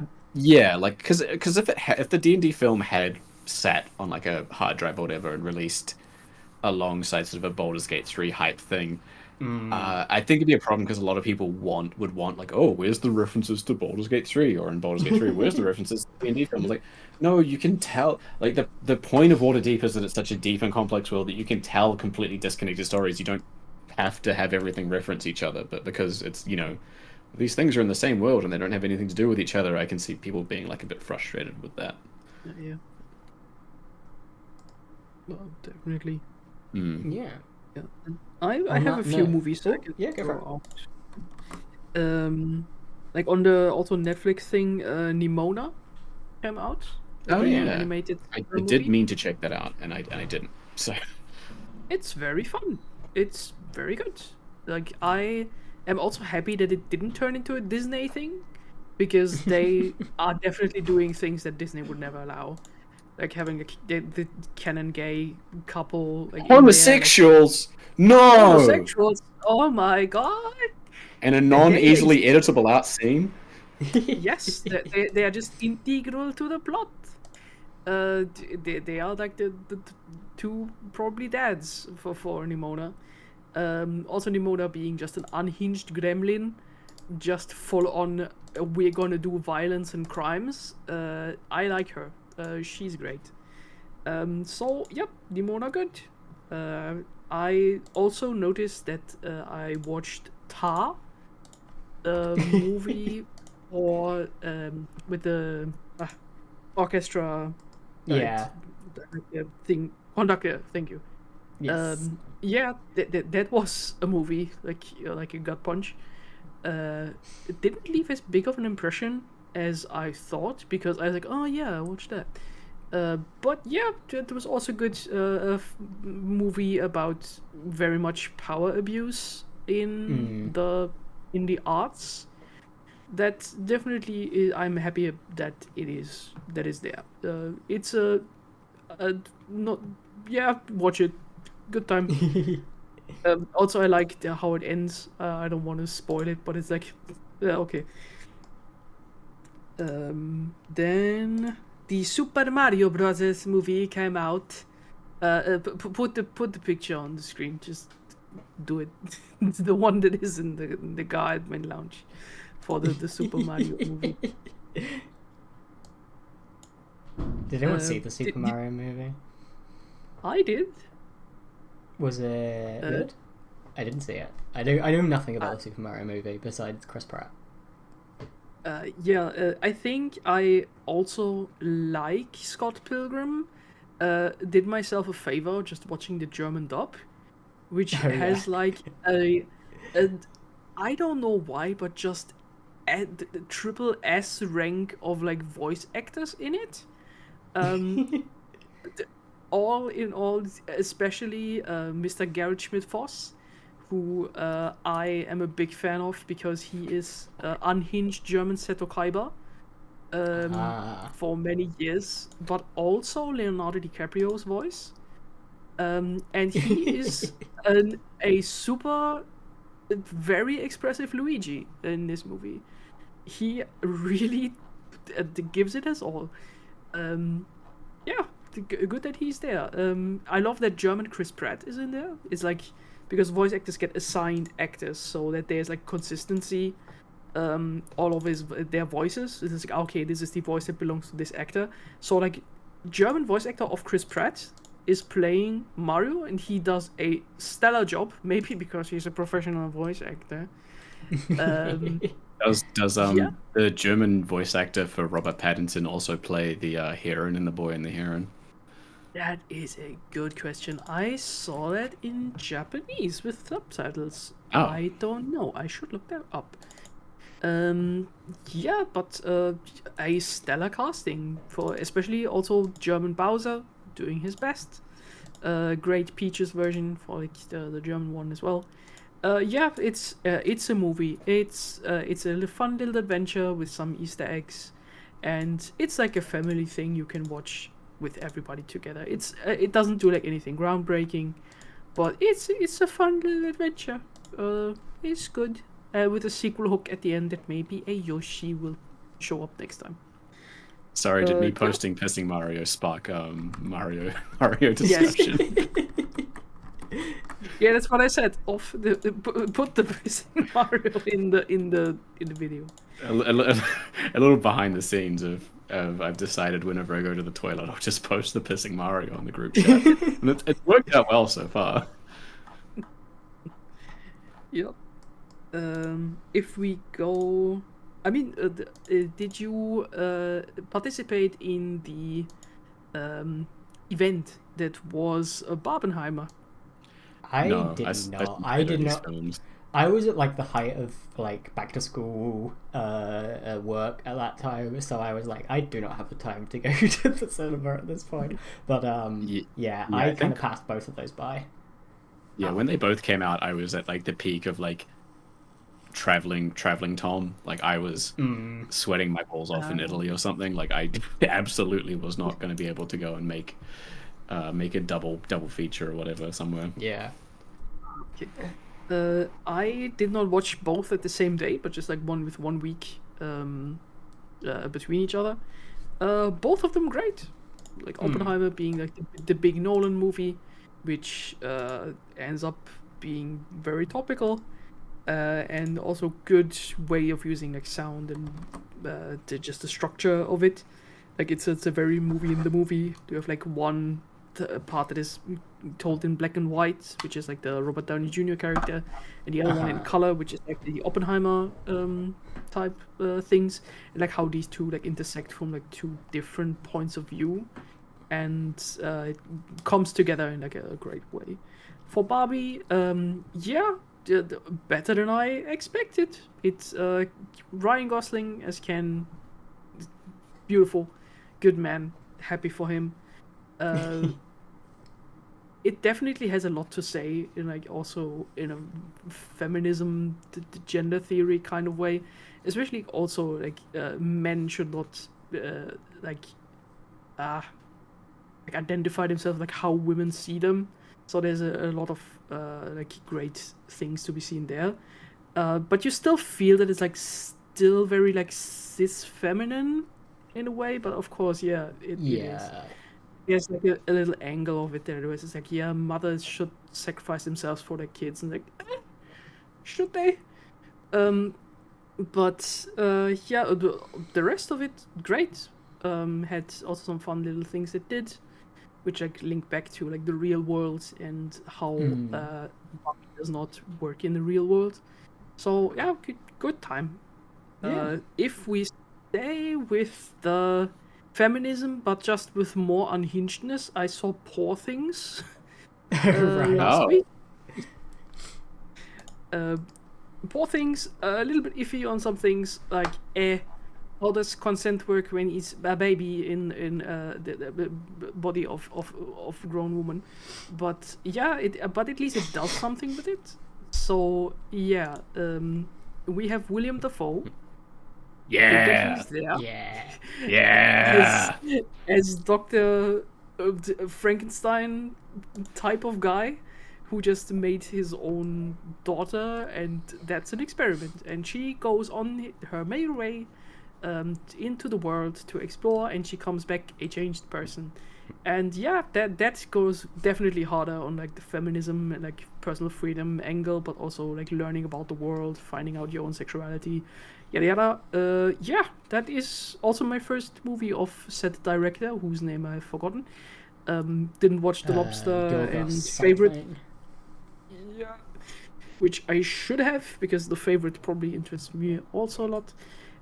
Yeah, that's Poor Things. Also, done do a good thing. Did anybody of you watch that? I have not. I've not seen any of that guy's stuff. I should probably change that. I know people like his stuff. I was just like browsing through the cast and I found this, which I thought was very funny. Crab Man. Crap, man. Yeah, it is. Crab Man. Yeah, so but no. Poor Things, also good. Yep. Oh, I totally forgot one.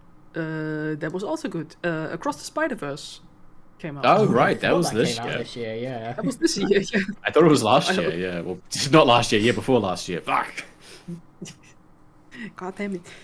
Yeah, a little bit sad that like 1 or 2 days before I watched it, I found out that it's actually just part 1. That it ends with an open end, it's like a sequel hook.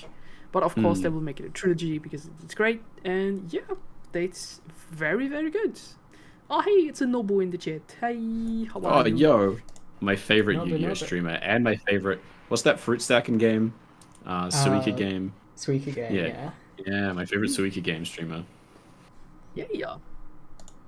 Yeah, I've not so, seen Spider-Verse yet. I'm gonna see it when the next one comes out. I'll watch them both back to back or whatever. Although apparently, like I heard that the cliffhanger is less egregious. Like a few friends were like, "Oh yeah, that was like a real whiplash cliffhanger," and then some people said, "No, it's not really that bad." But I think No, I'll just wait until the next one comes out. It's nice and You easy. get a certain way into the film, and then you realize, oh yeah, no, this is like a part 1 to a film. Like it doesn't. If you have a brain cell, you can sort of figure that out before the end. Like no, there's too much going on here, sort of thing. Yeah, there's like we are building up so much that there's no way they could like unravel that in just one film. But yeah, but what it does, very, very good. It also takes this multiverse idea to like a new level, which I really like because we have many multiverse thingies happening at the moment. So yeah, Across the Spider-Verse, very good. Look forward to the next one, and please don't overwork your animators, Sony. Well, That would be yes. very nice. The only other movie I can think of, I saw at the start of this year. This came out in 2022, but I saw The Fabelmans, the Spielberg movie. One of the most like stare at the ceiling ass movies that I've seen from Spielberg. It's incredible that his movie about the movies is about how they cause psychic damage to everyone. Really, Yeah, buddy. really good movie, but it will make you say "goddamn" a lot. Also, David Lynch as John Ford at the end is a Gigabrain cameo. Okay, maybe I gotta check this out. Oh, it's so good. The ending of that movie with David Lynch is incredible. I'm trying to think what else was there. I think that's about covers everything. I had my questions. I had everything. Yeah. And The one no, thing no other films came out. You know. Yeah. These movies didn't come out this year, but I don't think I'm ever going to actually make capital C content about watching every Clive Barker movie. So I watched all the Hellraiser I mean, you movies. should. I think you should because I'm a sicko. I but- need Carl to have like more time, and then I'll make him watch the Hellraisers. Carl- he Carl- deserves to watch all the Hellraisers. I'll give up on your university studies. You don't need a future. You need to live in the moment now. Watch every Hellraiser film. So, on my Letterboxd, I started tagging stuff last year with like, oh, these are highlights, and then I thought, okay, I'll make one tag that's just the shit list. And there were 6 movies that ended up on the shit list. One of them was Last Night in Soho. All the others were Clive Barker movies, mostly Hellraiser. There were 4 Hellraiser movies that got the coveted spot.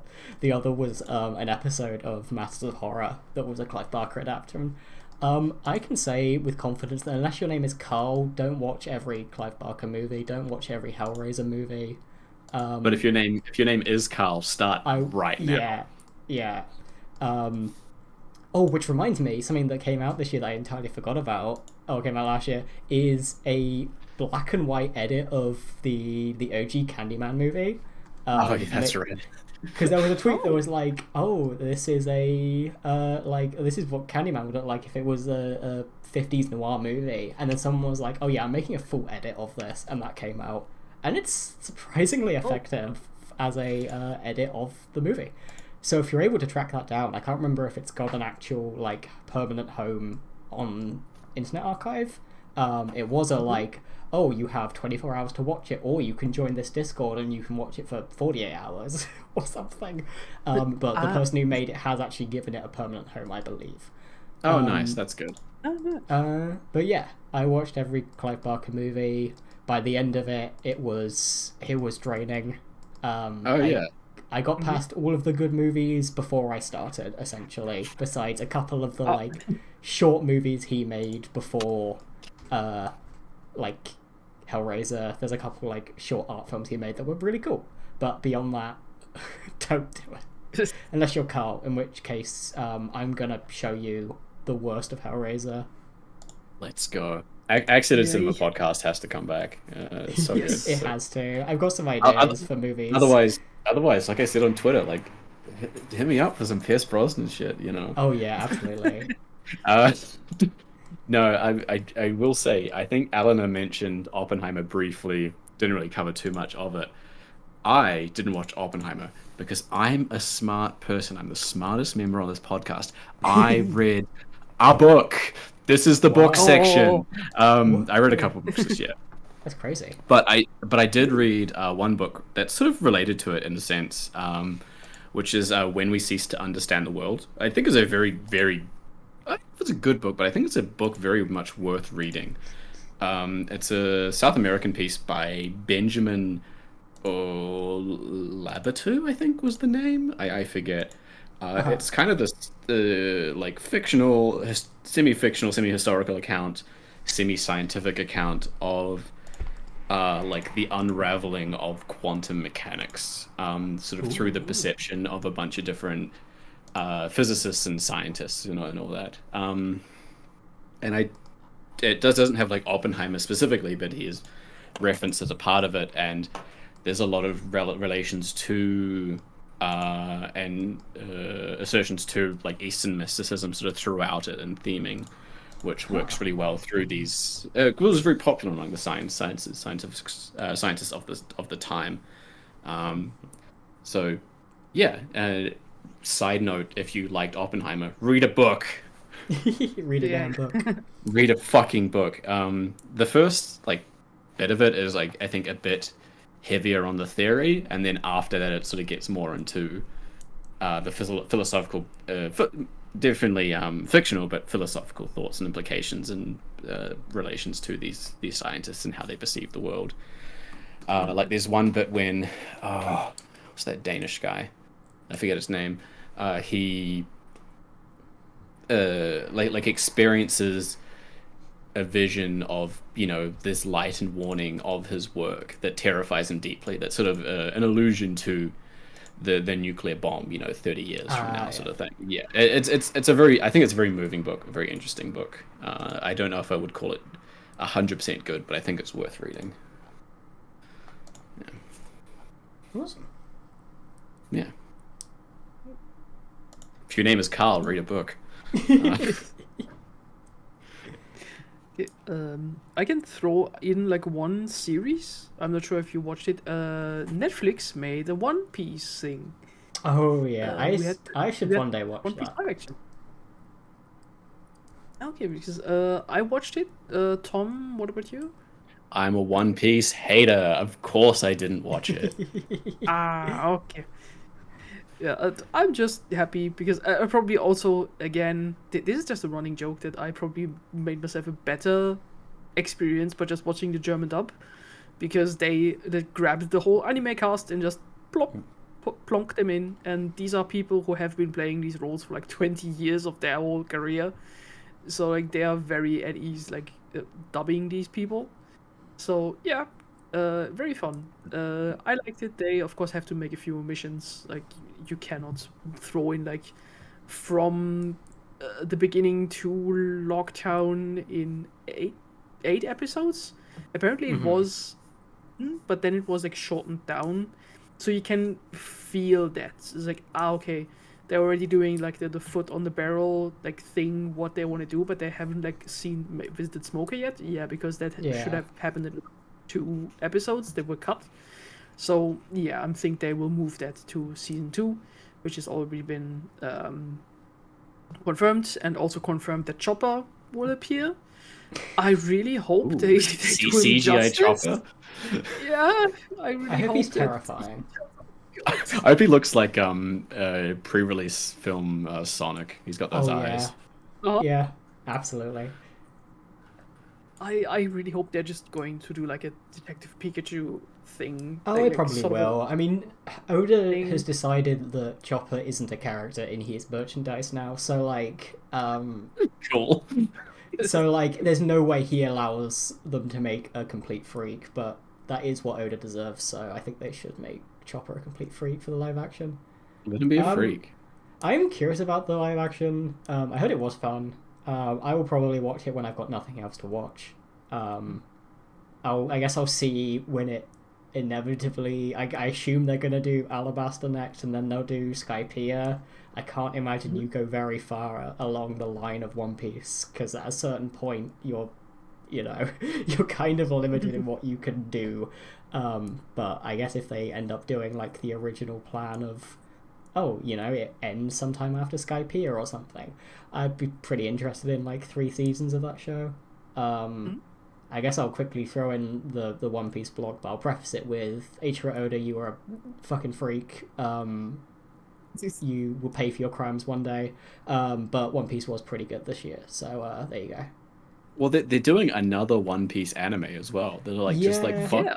This series is Yeah. too dense to like for people to start naturally. Just start it again. Like, just give people another jump on point. And I'm like, absolutely not.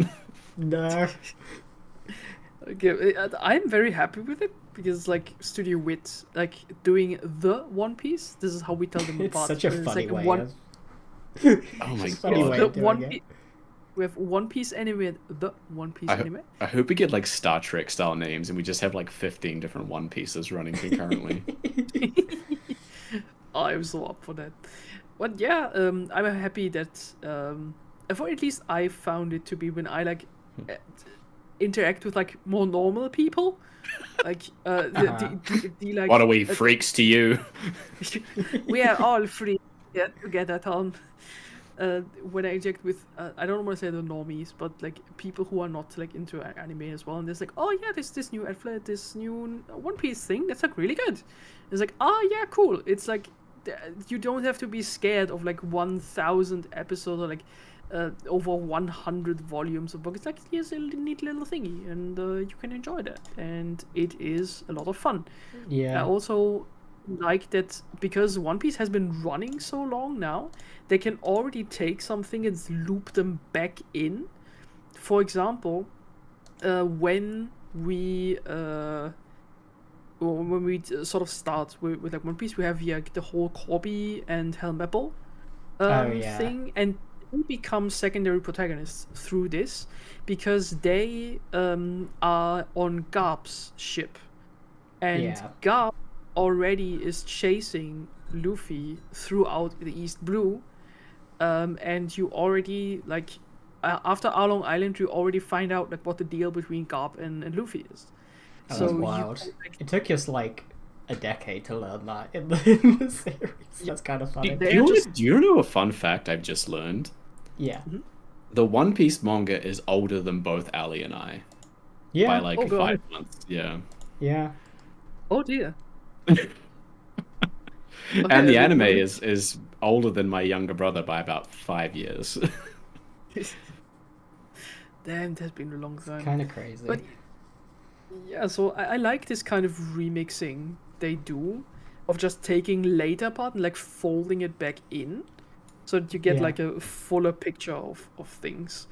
But I also know that like Oda has apparently like executive powers on this thing. Like he can like order reshoots of stuff. Like if he Oh my doesn't god. like I hope it. he becomes like a George So- Lucas guy. Yeah, it would be fun. I'm twirling my uh, hair right now imagining that. It's so much fun. Yeah, Yeah, so I look forward to it. yeah. One Piece fans are like slavish canon freaks, so like if they change even a slight thing that like happens differently in the live action, there's gonna be people so mad. It's gonna be funny, so they should do it. Oh yeah, I do it a lot there's and one more. often. Yeah. There's one more. For example, if you remember when Buggy is defeated and like loses Yeah. his like arms and legs, he like turns into like a cover story where he Yeah. then loop-de-loop backs in with like Alvida together in Locktown. Hmm. Not here. Like they basically take his head with them, or like Arlong and Buggy start interacting with each other. That sort of Arlong says to Buggy like, you didn't do proper things, so I'm taking your body ransom, and then like Buggy's head has to like travel together with the Straw Hats, like to I'll, get yeah, his. I'll say all those behind the scene like photographs of like Buggy's actor like locked beneath a table or something, like people lighting Yeah. cigarettes for him. They all rule. They're so cool. They're so good. That's like the best One Piece media I've ever seen. absolutely. Yeah, so I'm happy that also, for example, like how do we get Buggy from point A to point B instead of going on a tangent? Yeah, that way. We just threw him into the Arlong arc as well. That sort of Arlong and Buggy are meant to be like pirate partners who like didn't go stuff up. Oh yeah, and there's also what I find very cool. You get interactions between Garp and Jeff. Oh yeah. Who are like they're basically like two old men eating steak together. It's like very very comfy, like, and they sort of give you then more background on like the old pirate era, because they're both like old men from that time. So yeah, it can and it does new things with like the elements that are there. Hey, we have Anime Hero in chat. Hi. Oh, We're just talking about the One Piece live action, which I liked a lot. And I'm surprised to see where it goes. The one thing I do respect about the live action is that they made sure to make Mihawk as fruity as possible from the jump. That's very cool. Yes, that man has too much fun with everything. Like, he is great. Oh yeah, also Oh, in man. the remixing stuff, like Don Creek, like he just gets yeeted out by That is good, yeah. Mihawk, and yeah, That and whole he just segment is great. just dies off screen. The whole sequence is so Okay. good. Okay, one last film thing, just because I did watch it with Boris, and I think he did really enjoy it, so I think it was a big film of 2023 for him. I think we watched it right at the end, basically, is we watched Master and Commander together. Oh, yeah. Nice. What a good fucking film. I'm so pissed we didn't get the like long franchise based on this. Because like Hollywood or the British Film Board are all cowards and shit like that. So please, if everyone does get a chance, please watch Master and Commander. It's like a solemnly and sadly dudes rock. Like these aren't good dudes rocking, but they are rocking. Master and Commander has like fills that little niche of my heart that is, I need big naval battle, be it on sea or in the sky. I just love that shit. It's like big bridge of like people yelling orders, like big lumbering ships getting in position of like shooting at each other. Incredible That's sound like good- design. The directing good is so like shit. claustrophobic. It's just incredible. And this is what GARcast was made for. This is the manly media that we gotta like Yes. promote. Yeah. Absolutely, Master and Commander. Yeah. Why wasn't that a franchise? Because should because have people are been. cowards. It's a book franchise actually. It's a very good book franchise. Yeah. It's a very very good book franchise. But like I said, people are cowards. So Reminds me, I should continue Legend of the Galactic Heroes one day. Absolutely. Have you been watching that since like GARcast was born? I feel like we got you into that Yes. when we started doing this. yeah, that's like Yes. very 2016 Tom Core is like being really into Legend of the Galactic Heroes. I mean, me too. I've been thinking about rewatching it. I want to get Amy to watch it, but it's so long. But she is like Gundam pilled, so like It can't be Amy- that hard to get her into it. If Amy, she's in Legend of the Chatsworth, Galactic Heroes. your time you is should watch coming. it. Very good. But also, you should watch like Zeta Gundam with Amy and shit like that. I should. So, That will be the trade-off. I mean, we've got. It's she wants me to watch Macross, so I'm gonna watch Macross at some point. ooh, But first Macross is also very good. yeah, Damn. like, Do You Remember Love? I think we've got slated to watch pretty soon. But yeah, I've got to watch Gundam. That'll be the deal.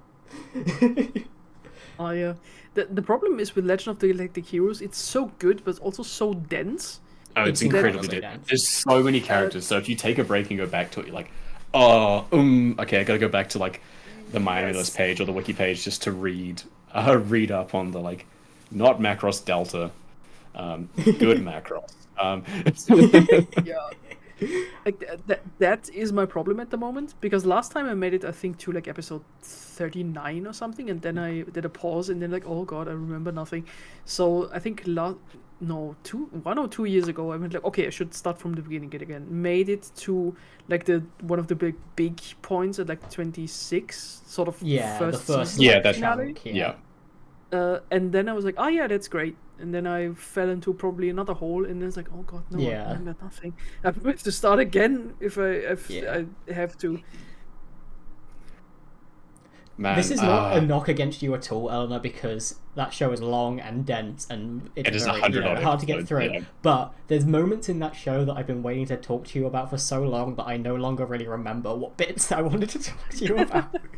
Yeah, Oh, no. it's very much like we've been at this for closing in on a decade now, and 'Cause- I've got 'cause to I- rewatch yeah. Legend of the Galactic Heroes What's to it excitedly been a talk to decade? Eleanor. Because I watched that in like 2014 or something. Yeah, 2015, same. I think And we 2014, started this in 2015. 2016. So like when you started it, I was really it was relatively fresh. But now I need to rewatch before I can remember what I need. Yeah, to I think talk that to was about. like when I was like Oscar von Ruhenthal is the best character ever put to animation, and like I still think he's pretty good, but like yeah, I've drifted away a bit now, so I should have to go back. Yeah, you're 26 now, so like I'm an old man now. I'm still the God. youngest and cutest member of GARcast. That's Don't true. ever Yes, you anyone are. ever forget that. I mean we've got Boris, so he's the cutest, but like Morris is the biggest. Like Boris, I mean he is. Yeah. He's watching Reacher at the moment. He's getting like big pilled at the moment. So Reach is very funny because like I thought people genuinely liked it, and I talked to someone and they're like, "Oh no, it's a bad show," but like in a good way. I'm like, "Oh okay, sick." yeah. Ah. They cast Tom Cruise as Reacher. It's like what the fuck? That's so funny. But now they cast like a big guy as it, and Yeah. all the big guys are now getting killed on it. So Yeah.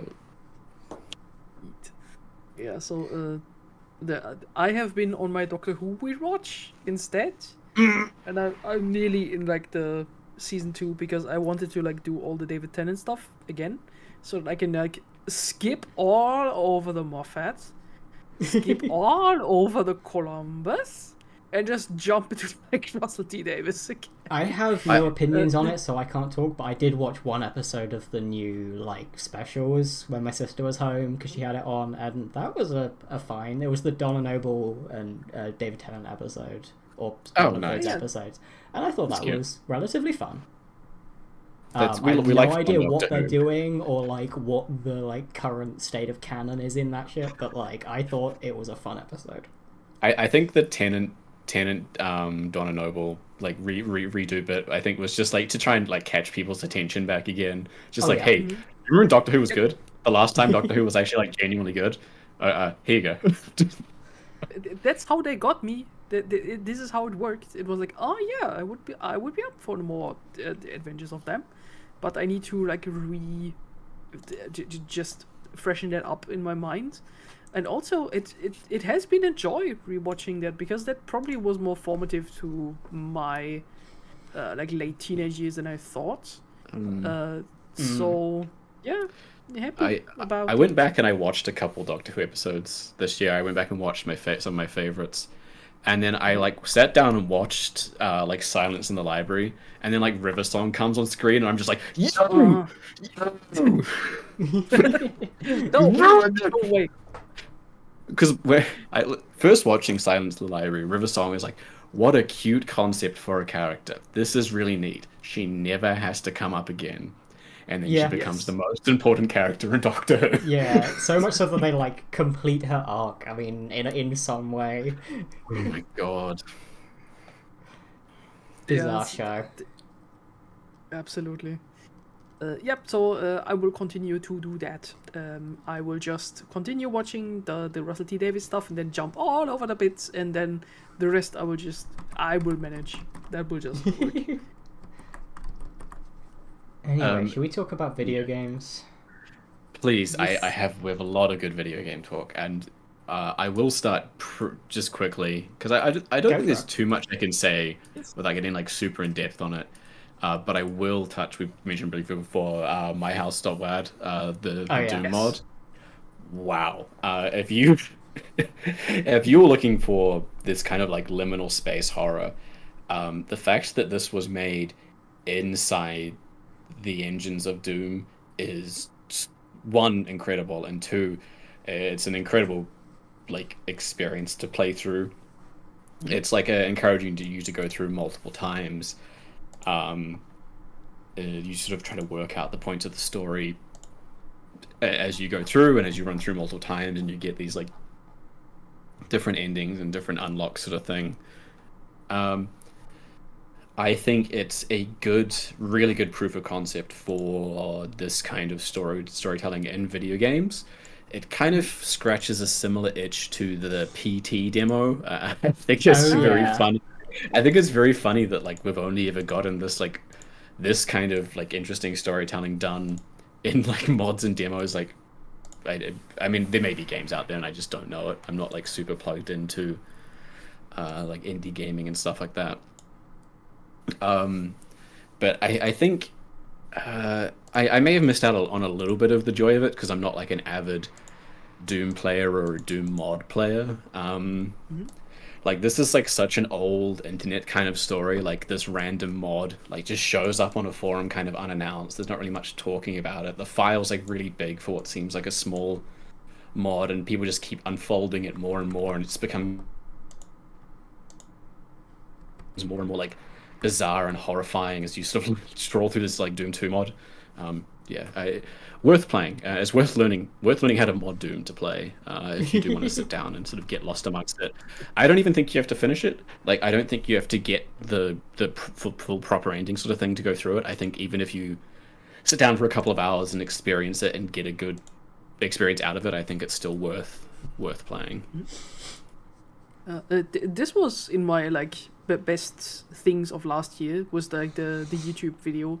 It's called myhouse.wad, Inside Doom's Most Terrifying Mod by Powerpack, is the channel called. And he basically like goes through the game with you, like kind of but he does it in a very great like narrative way, like showing his own reactions, but also then explaining why something is, even from like a Doom modder perspective, like more terrifying or like exciting. There it is.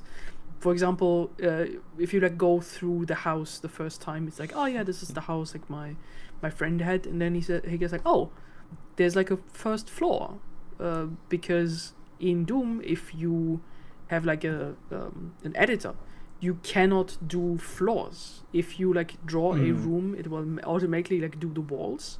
So there is already some trickery, like invisible teleportation here, where basically one person has made stairs that go down, but that is not a door, that is something that ports you to a different kind of room somewhere else, but that is like so subtle that you don't notice it. It's like, oh yeah, there's first floor and there's the basement, but that is not physically possible to make in Doom. So like even from like a first start, it's like, oh, somebody put way more effort into something so invisible, and then like goes into like suddenly like even the door animation changes, or this is like, do you notice like something different? And it's like, oh yeah, the weapon animation changes from like normal to like smooth.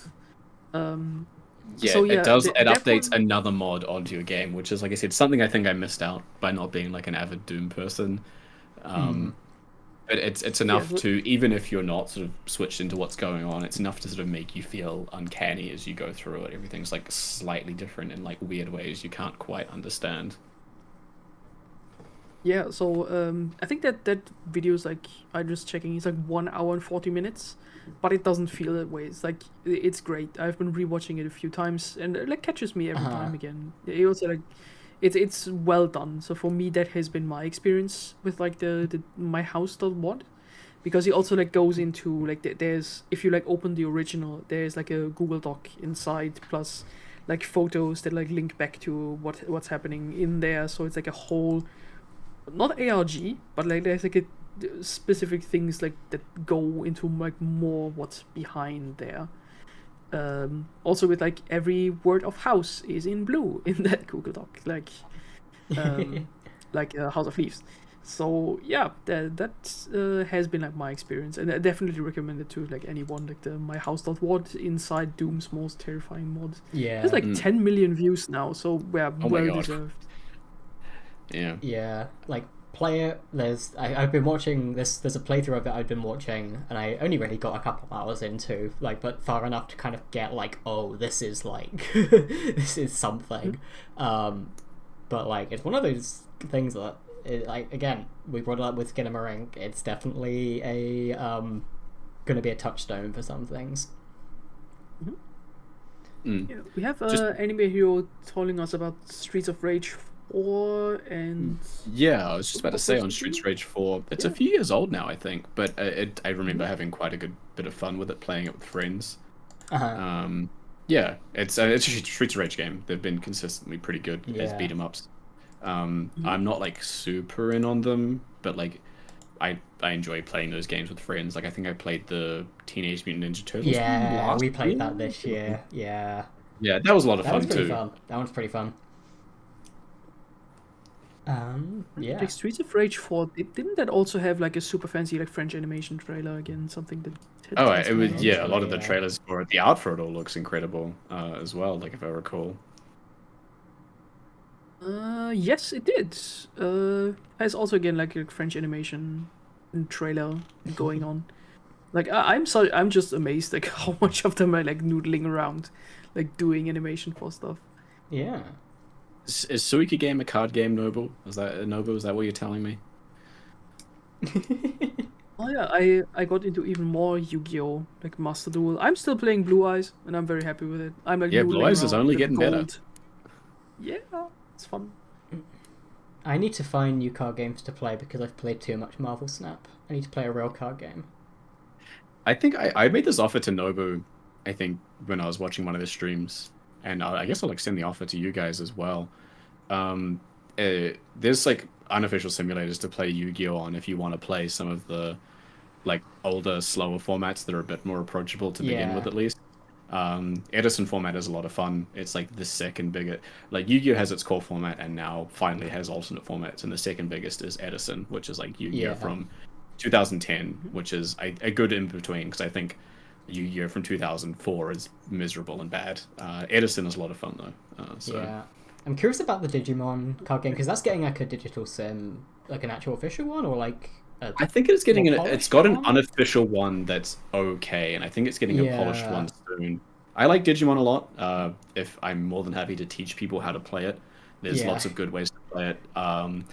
Like you can kind of pick up couple structure decks, smash them together, and have a pretty competent deck. And you can play at lots of different power levels, which is quite good. You can play at a top level, or once you kind of know how to play, you can find out a play style and just kind of develop an interesting deck that's just below meta. And then there's like 50 different decks that are just below meta that are very yeah. playable and competitive with each other. At Nice. top meta, there's like a sort of set, very, very rigid, quite meta, I think, to compete. But if you're just below it, there's so many things to play that are very fun. Yeah. So Nice. Yeah. Also, Anime Hero, you said the Streets of Rage animation is such a tease. Yeah, like they're like French animation studios. They are doing all the bits. I don't know if you got into like Captain Laserhawk, but I could imagine that being like your thing as well. There's like very manly couple like protagonists, and like but yeah, I definitely need more of that.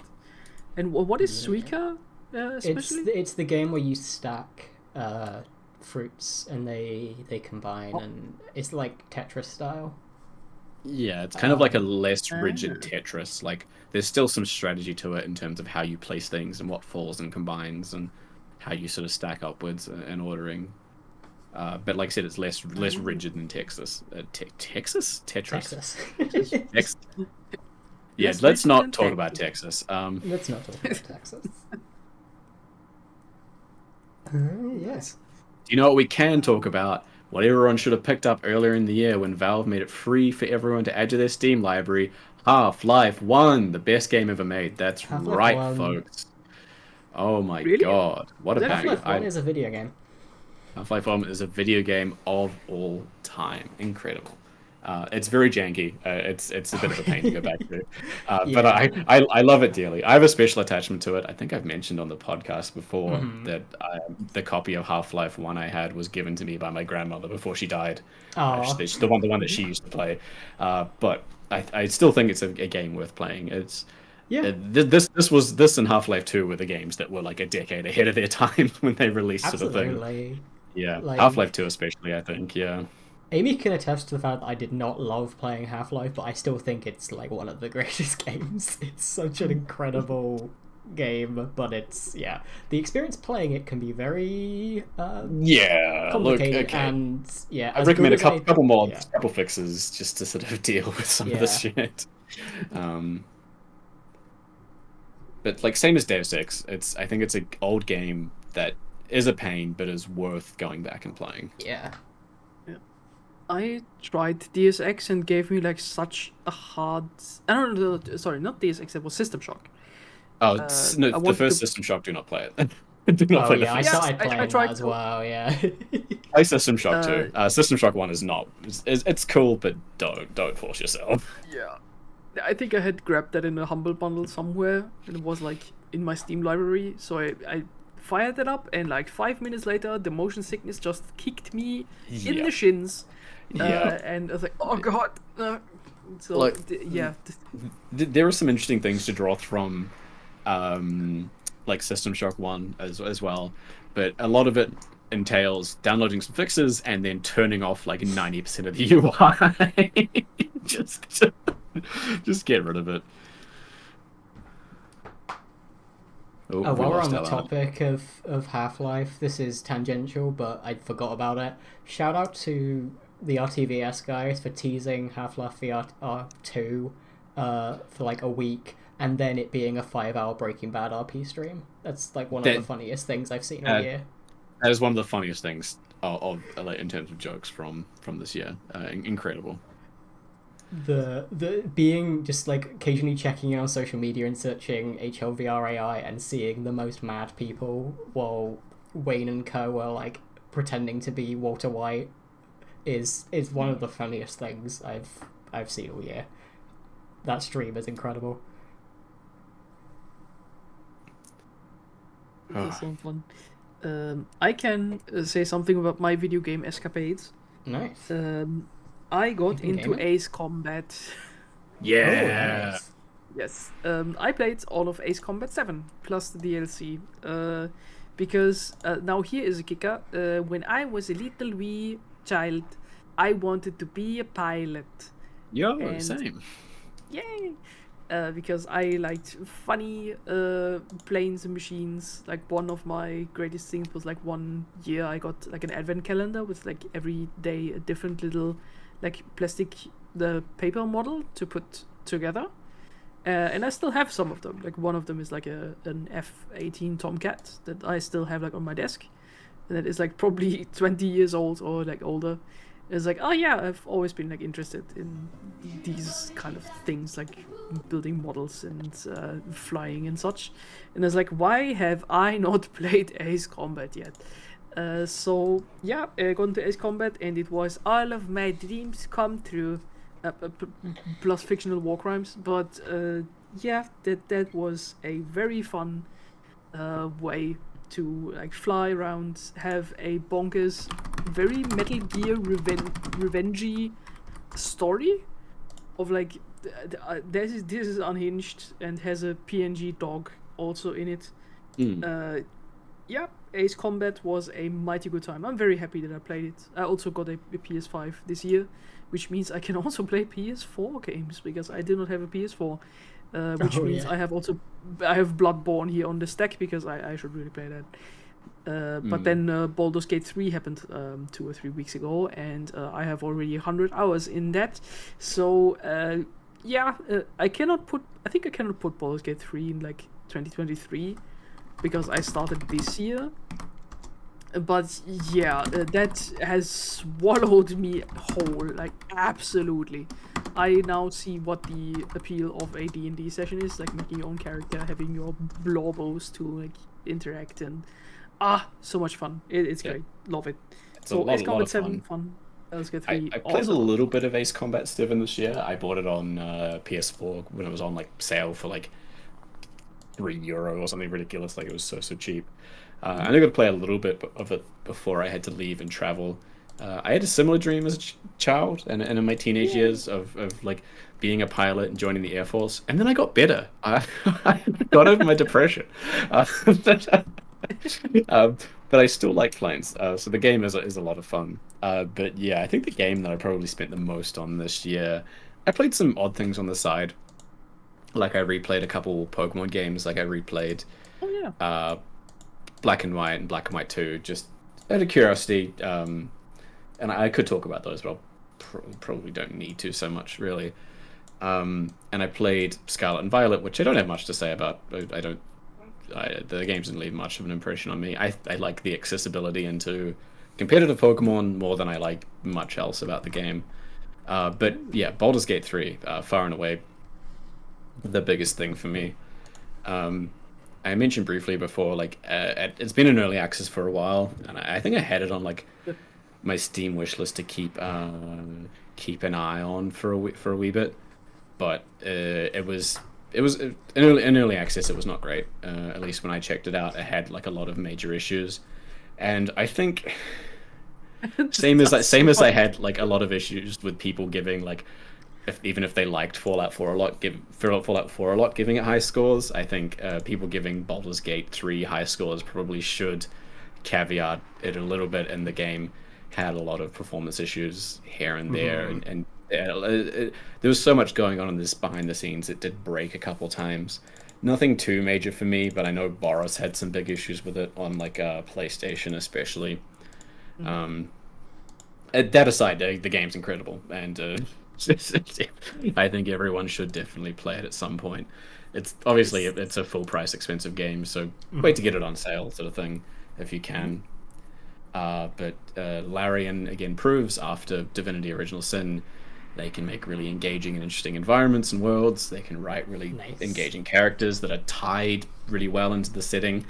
Yes. I still think the characters and environments from Divinity Original Sin 2 are more interesting because they're not tied to the kind of D&D Forgotten Realms lore, because I've whinged about it a few times on the side. I think it's quite limiting and restricting, especially in terms of gameplay design and classes and skills and all that, but they do incredibly well with the system, and I think it's incredibly approachable, which is the most important part. Anything that's very easy to pick up and play for a new person, very easy to sort of read the screens and see what's going on, and even if you don't know rules and mechanics, you can intuit them from small pop-ups and everything on screen.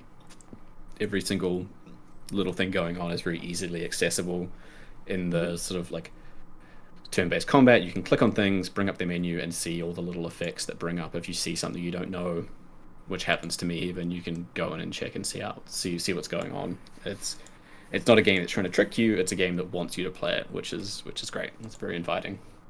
Yes, like for me, who has never played like any type of this game before, I found it to be really accessible. Also, because like it has a great progression of like, oh yeah, now you have your fighting things. You can move your characters around in like I think 15 meters per thing, and they have actions that they do.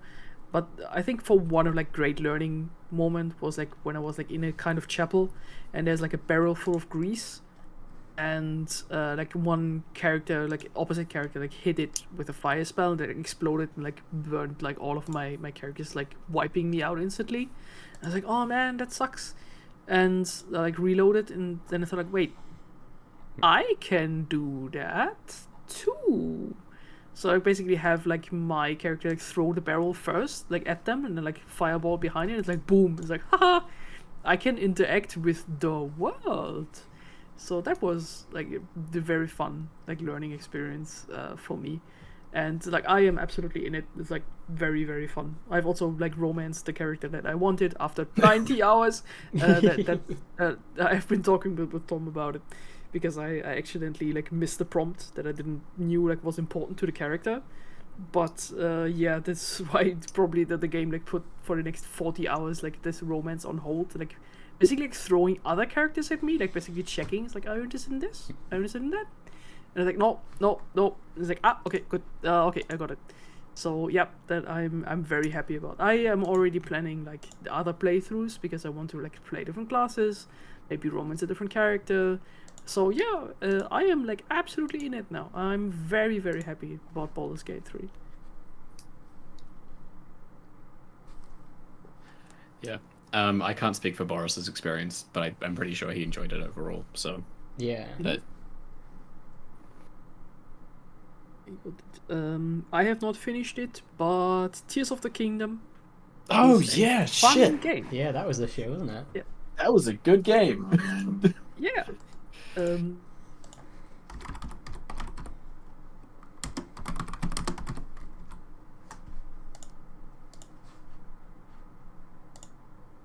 Can you still hear me? Hello? I think you cut out for a second. Yes, it said disconnected me. So yeah, Oh, no. Yakuza 0 as well as Tears of the Kingdom is like my couples game, where I just play it when my boyfriend comes to visit because he's like invested in them as well. So he's just like sitting beside me, like probably like chopping Uh-huh. vegetables or something because like he's interested like seeing where it goes. So like I have like in Yakuza 0, I think like 130 hours, like did every sub story but not finished it yet. And same for like Tears of the Kingdom, like probably I don't know 70 or 80 hours, but just did just one of the like 4 cities that you have to do because there's like so much interesting like cool stuff to do, like try out. I like that you can just go do funny things with your like technological put modals together thingies. Tears of the Kingdom, fun time. Just haven't finished it yet. Yeah, a very good game too. I got up to the final boss, and then I left, and the game belonged to my flatmate, so I couldn't keep playing it. But I think I'd gotten like 99% of the game, which I'm pretty happy with. Like I'd played through most of like the really interesting shrines, and I'd done all the dungeons and done a lot of the side quests and explored the world and had fun with the underworld and the vehicles and everything. I think.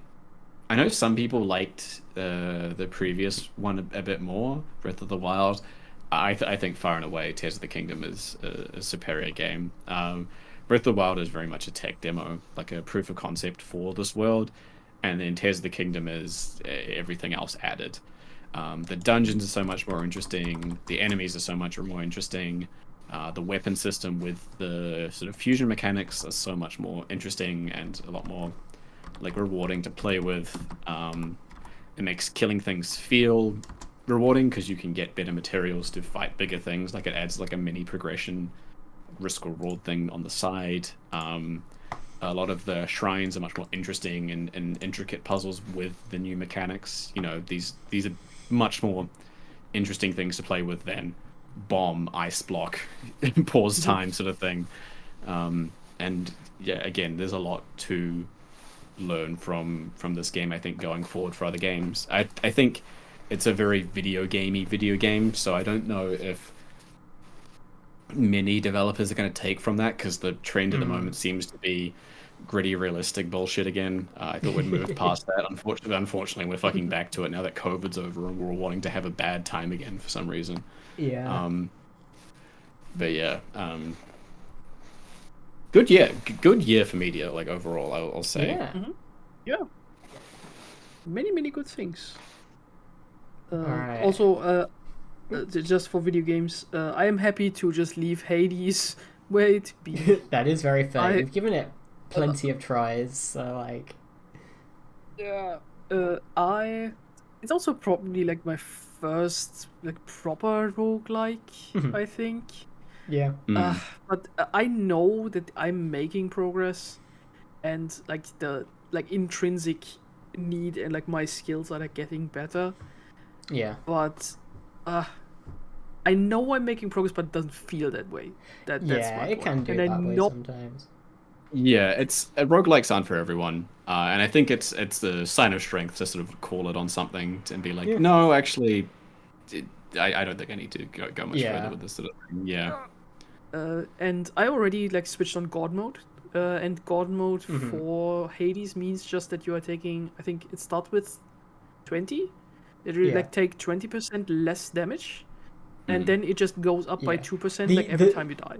God mode's a cool Um, feature because it kind of emphasizes that losing in a roguelike is beneficial, that you are learning, and it's just kind of a more tangible, like, oh yeah, you are gaining stuff when you lose, which is a cool feature, and I used it when I played, and roguelikes aren't usually for me, but like, I would, like, it's still hard even with it, like, even after however many deaths, it was still like, oh yeah, if you mess up, you're still gonna die, so like, you know, it's still a tense game to play. So if it's not driving with you, like, you know, there's no shame in putting it down. I finally reached a point where I like met death. Like, Uh-huh. is it Thanatos? Yeah. And it's like, oh yeah, I saw a fan out of you. Hello, you are like one of the important guys, but I misinterpreted what he wanted. Like he turns it into arena and then like challenges you to a fight to kill as many enemies as possible. Mm-hmm. But I like didn't get it from his dialogue, so I like started attacking him and wondered why I'm not making any damage. Ah, right. Yeah. But by the point I understood what I was supposed to do, I had already lost.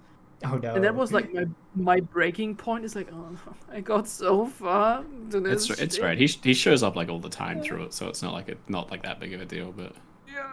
But it's like, oh, Yeah. I got so far. It's like I beat the Hydra for like the 5th time in my entire life. And like, no, I don't want anymore. So I understand what it does and what it does well, but I think it's just not my type of game. That is Like, so fair. Yeah. So I am over it. I had like a moment where I just went to my local manga store and like talked to one of the girls who works there, and I was like, oh yeah, Hades is so bad, but not so bad, but so hard. And Yeah. I just need so much time, and I feel like I just have to let it be, or because I cannot start like anything else, like headspace that it occupies needs to be freed. So it's like, oh yeah, I understand. It's like very hard. I only like beat it 4 times, and like, yeah, yeah. I think once you get it, or if you're like into roguelites, it's very good. Like the both times I stayed with Boris, like him and I would just like sit down and slam out runs of Hades, like as like a Yeah. thing to do. It's very much something you do get good at, but like I said, if it's throwing you, just stop.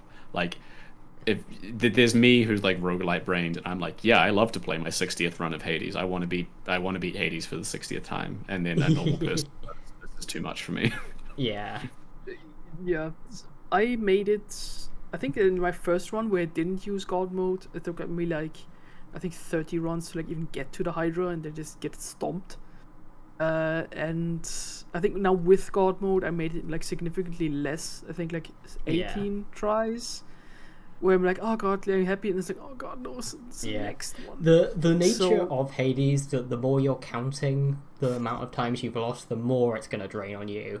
And Yeah, it's like, if you, same as any roguelike, you just got to stop Yeah. counting. Like the losses aren't a strike against you; they're just part of the game. yeah. Like I have died hundreds and hundreds of times playing Binding of Isaac across the years. If I thought about it, it would drive me insane. Yeah, so I think I'm happy to just let it rest because Yeah. no, That's I very fair. no. But yeah, still happy about what it does, and the design and everything else is like great. Yeah. Alright. I played 2 major releases this year. One is, I guess, by default, my game of the year. The other, I think, is like a comedy game that exists. I'll do the good one first, which is Street Fighter 6. Shocker, Street Fighter yeah. 6 is great. Like, I don't putting know what the aside fuck. What the fuck? Capcom's insane decision for the monetization in that game, which if they keep doing is going to really strain how much interest I have in buying anything within the game, DLC characters included. It's incredible. It's such a fun game. I'm loving Zangief. I had so many characters in mind when the game was being announced, and I was like, oh, I like DJ, I like Lily, Marissa looks cool, I might play these characters. But in the end, it's Zangief. Like, he's so you're fun. based in geek pilled, yeah. Yeah, he's so fun in this game. I don't care like how quote unquote good he is. He is the most fun I've had with a fighting game character in ages. And when you get cooking with him, it's beautiful. There are a couple things I want them to change about his kit, because why does this exist? Why is his super where he jumps in the air like rarely useful? Why is his cyclone why does it not have a backwards hitbox and people can jump over me and like slap me while I'm doing it? Does his lariat not cross up? Lots of things that they need to change, but the character is still super fun. The game itself is a lot of fun. Even the Yakuza-esque story mode is was a good 20-hour investment. I watched a bit of like friends playing the story mode for Street Fighter 6, and it was very funny that just like your character, like John Fighter, goes into the world and just like meets these like incredible godlike beings. Yeah, it was so fun. And also you fight like a hot dog salesman, and he's like way harder than like a trained fighter. Yeah, it was so fun making Dr. Boldhead from Guilty Gear real in Street Fighter, and then making him do Marissa moves and Zangief moves. It was wonderful.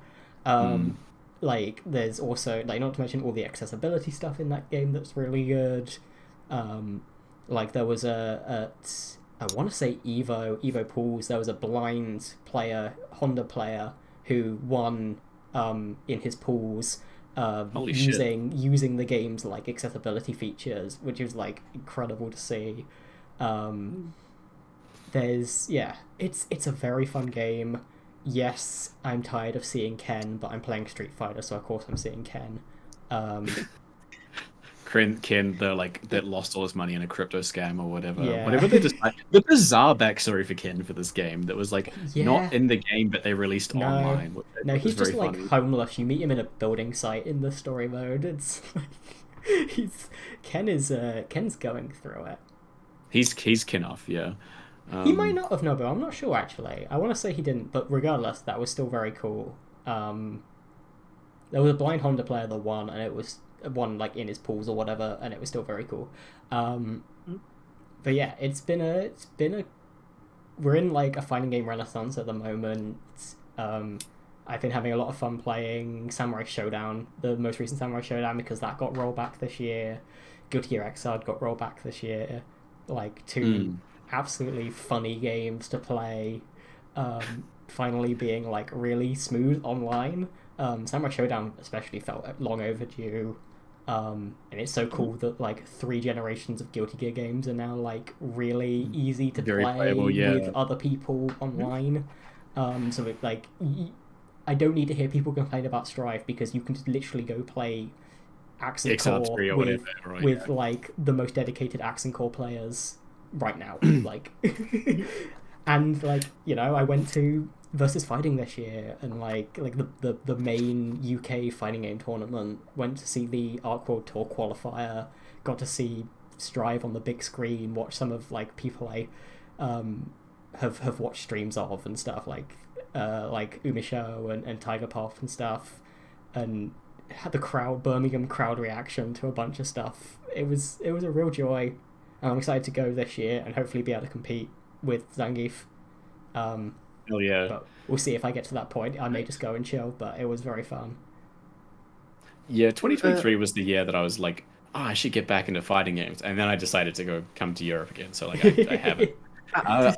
I did have like some fun though. I played a little bit of like Street Fighter 6 with some friends. Yeah. I like really latched onto Lily, and I wanted to get good with her, but I didn't own the game, and I stopped playing after like a couple of weeks. I had to go, unfortunately. Yeah. I did get back into Skullgirls, and I still got a bit of the old magic to me. Nothing like crazy, but like this is a game I can still play and still really enjoy.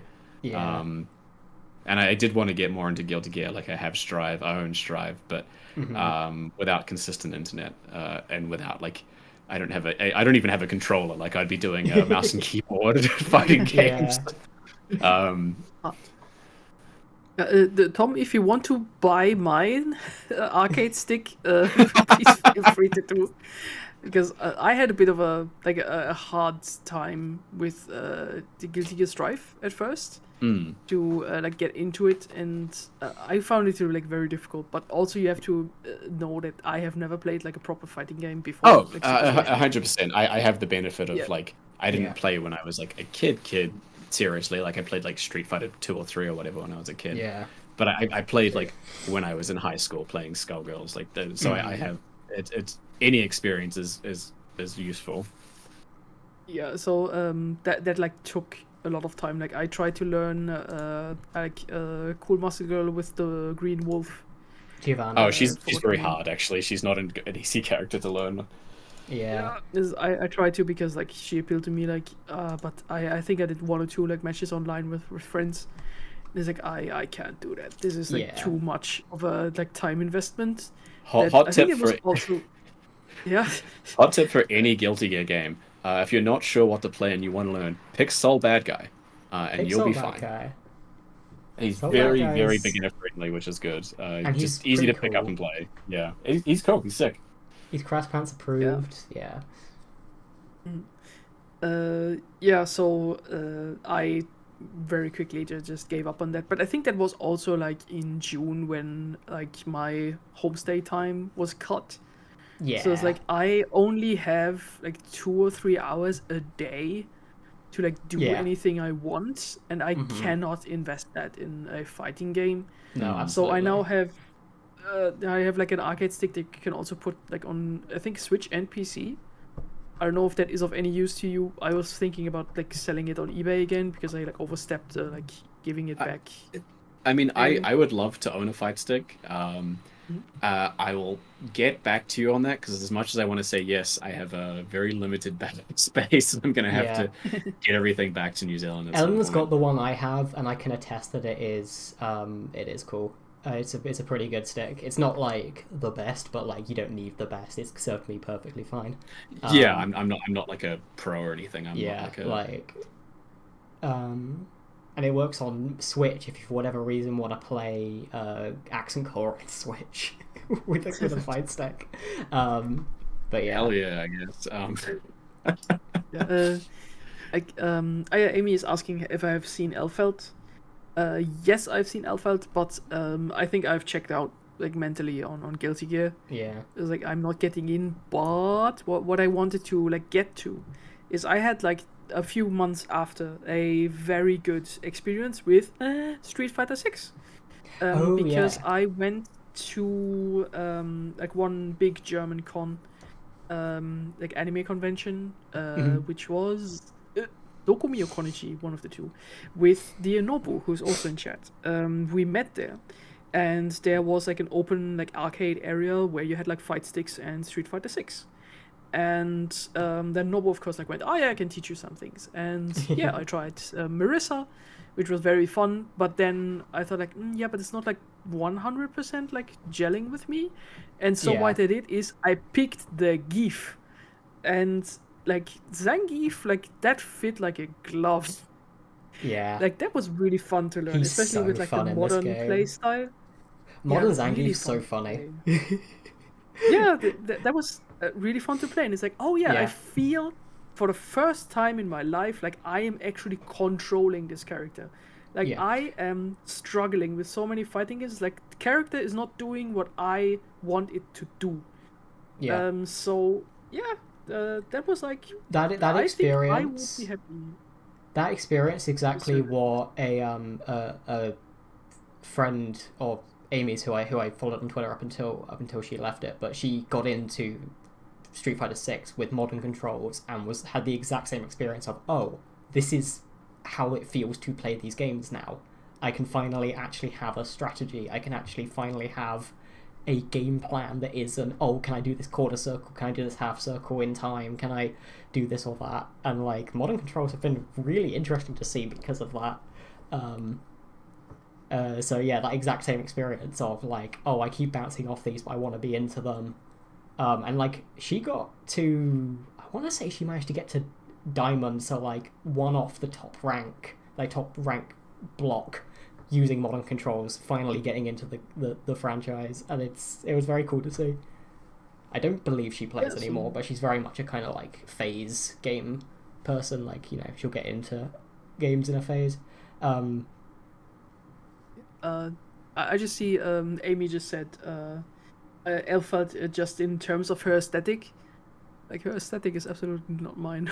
Like, it's more the I think like it's more the like metal singer vocalist stuff that she's probably okay, meaning. because yeah, I just see that like very pink rose.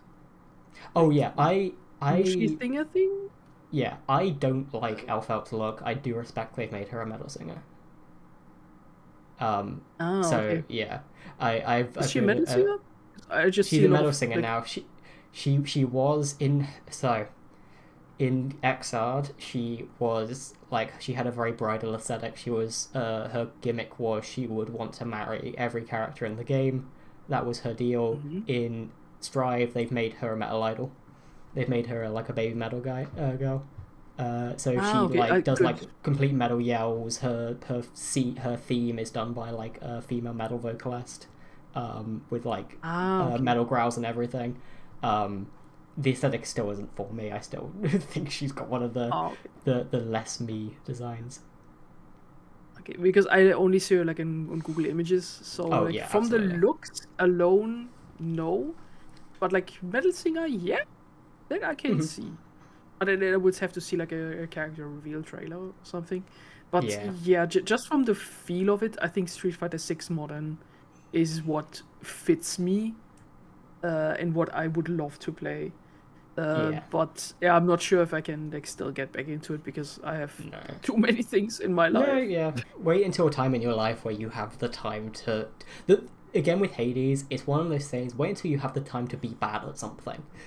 Hades is a big game like that where it's like if you can, if you have the time to put an hour aside and be bad at something, then that's the time to be getting into something. If you have very little time, play something where you're going to have fun and you're going to be probably quite good at. That's like, Baldur's Gate and Yakuza are very good examples of games that, take up some time, but you're going to be good at them. Like... Yeah. Yeah, I also put like, because I have like my Steam Deck now, I like made a little selection of like indies I want to play. Like I still haven't finished, for example, Night in the Woods, which last time I couldn't play because I was too like emotionally compromised when I was like still like a teacher and like struggling in life. So I think now I have like the mental fortitude to like play it. I also like downloaded, I think, Lisa the Painful. Oh my gosh! Wow, what a good game. Which I'm also interested in for like many years and like never tackled it. I mean, yeah, I like was other a huge like Earthbound Mother 3 guy. So Lisa was something I played. I very very soon, like when it came out. I think I probably haven't played it since like 2015, 2016. But wow, yeah, it's an experience for sure. It's same with like I still think Earthbound and Mother 3 are worth going back and playing. I think Earthbound's on the like Switch, the SNES Virtual Console now, which is good at least because it was pretty hard to play for a while. That's I guess a good thing for that this year. Nintendo was terrible with their back catalog, but the virtual consoles that they release as part of the Nintendo Switch like yearly subscription, which is like so ridiculously cheap compared to every other like yearly subscription for like game shit, I think it's definitely worth it. Nice. At least if you're wanting to play old games. If you're not interested in playing the old games, like don't bother basically. Definitely one day, but yeah, I think Lisa the Painful is like definitely one that I want to tackle for a long time. I'm happy to like just do like small games maybe now this year. Absolutely. Now that I have the way to play it, because my commute is like 1 hour like back and forth, so it makes like 2 hours a day that I can like sit down and like play something in the train. Especially like the one train that goes back home is like a little bit like slower and not as full. because I think I'm not ready like to play something at 7 a.m. in the morning when I'm like still No, mentally absolutely dead. not. Yeah, of Uh, course, you're waking up. Oh, a game that because you might I recommend in that case, you should check out Norco. Which which one? is Norco, Norco. It's a like point and click story game that I had a lot of fun with this year. It's a very short game, got some quite fun mechanics, but it's primarily a point and click adventure, and probably Yeah, quite a nice like late night commute game. Also, the soundtrack's great. They got like it's like partially by the black metal group Thou, so it's like half video nice. game music, half this like crushing black metal, which is also pretty fun. But yeah, I recommend that game a lot. Well, that was already on my wishlist, I see, but it has a free demo now, so Ooh, yeah, yeah, I recommend that game. The game's pretty good. neat. Okay, good. Then I will do that. Thank you. I will then quickly touch on my evil game of the year, the game on the shit list, which is Payday 3. Oh no. Oh no. What a shame. I say as someone that didn't particularly latch on to Payday 2. Yeah. I think there was a lot of positive. I think I kind of bounced off because I wasn't able to play with people That's the key thing. quite how I wanted to. I had like a little bit of it. Like I had a couple bits with missions, but I kind of like I was outpaced by DLC because I was like, I think when I was playing it, I was like 18 and had no money. Yeah. That's the Payday experience. So like Payday 2, when Amy and I started playing video games together, like we played Left 4 Dead 2 together, and then one of the next like obvious transitions was Payday 2 because it takes a lot of inspiration in its regular gameplay loops, and we played like 200 hours of that together. And then like I think towards the end of when we were kind of finishing playing it, like we didn't play all the DLC because one of the issues with Payday 2 is that it's like even 10 years into its life cycle, they were still like, oh, do you want to play a $5 for like one heist? Yeah, it's not ridiculous. It's like and it's heinous not like bullshit. it's like maybe like 5 minutes of like maybe not 5, like 15 minutes of your time for a $5. And like for people who've been playing the game for that long, it's not very appealing, and they were keeping that up. But towards the end of its life cycle, they announced Payday 3 was in development. Immediately there were like red flags with like the developers changing, and like they were doing stuff with Epic, and it was like, oh, this game could potentially be like worse monetarily than Payday 2. But I guess which is like a huge statement to say. Like that is. But Payday 2, I had a lot of fun with. It is a very fun game. I think it's stealth. It's a game that has co-op stealth, which I think is a really cool, underrepresented niche. I have been hoping that the people who make Hitman, Iowa Interactive, will make a co-op game at some point with Hitman mechanics, because I really want to play a co-op Hitman game. Yeah, PD3 announcement was an open letter to the shareholders. It sure was. Sorry, I'm taking damage right now. And like, while Payday 2 doesn't have the richest stealth mechanics, it was still very engaging for the many hours we played of it. So like, Payday 3 gets announced. It's like, okay, this game might be evil, but we'll see how it goes. Cursed video game. Game has a demo, like a beta, and it was relatively well received. The gameplay, like they've modernized some stuff. They made some changes that were kind of interesting. Stealth had some new mechanics, and then the game came out. Servers did not work at all. There was like a whole week where servers were not working. You could not play with people. The game has maybe the worst progression system in terms of leveling, where you have to do little challenges, and a lot of those challenges are do the heist X number of times, kill X number of people with this weapon that you haven't even unlocked yet. You don't get any XP for finishing a heist. Yeah. Playing the game does not functionally level you up in any regard. You have to finish challenges, of which are very limited when you like from an early game standpoint. And it launched with like, I want to say 8 heists, which is an alright number. but they're all, and like, you know, they were fun to stealth. They were okay to do loud. There's some new stealth mechanics that are interesting, but then the game is over, and then you play it again, and you play it again, and then that's probably all you get out of it. We play through all of the heists maybe 5 times, I want to say. Managed to stealth almost all of them, like all the ones you can, and then it's like, okay, now we have to wait for DLC that they are going to charge you for the most part. They are releasing some like remade Payday 2 levels for free, but like actual new heists are DLC, and they're doing season passes. So it's like, so this game you released unfinished, half-baked, you want us to pay more to play more. If I'd play the game on Game Pass, I wasn't going to drop a penny on the actual game. And currently it looks like most people are not, because if you look at Steam player numbers, there are more people playing the beta for Payday 3, more people exponentially playing Payday 2 than are playing Payday 3. Incredible. So yeah, that's my evil game of the year. I may never go back to it. I'm more interested in playing some of, like, a couple of the Payday 2 heists we didn't play. But yeah, like, Payday 3 is a jester of a game. It's a village idiot of a game. It's beautiful. I guess, like, looking forward to, like, this year, I recommend everyone play Baldur's Gate 3. Yep. Everyone play Divinity Original Sin 2 and agree with me that that's a good game. I think each and every one of you guys would have a unique of the like characters in the game that you would attach to in different ways. They're all fun. Nice. And also, I think Alan, have you checked out the new Alan Wake game? I haven't, because it seems very Alan core.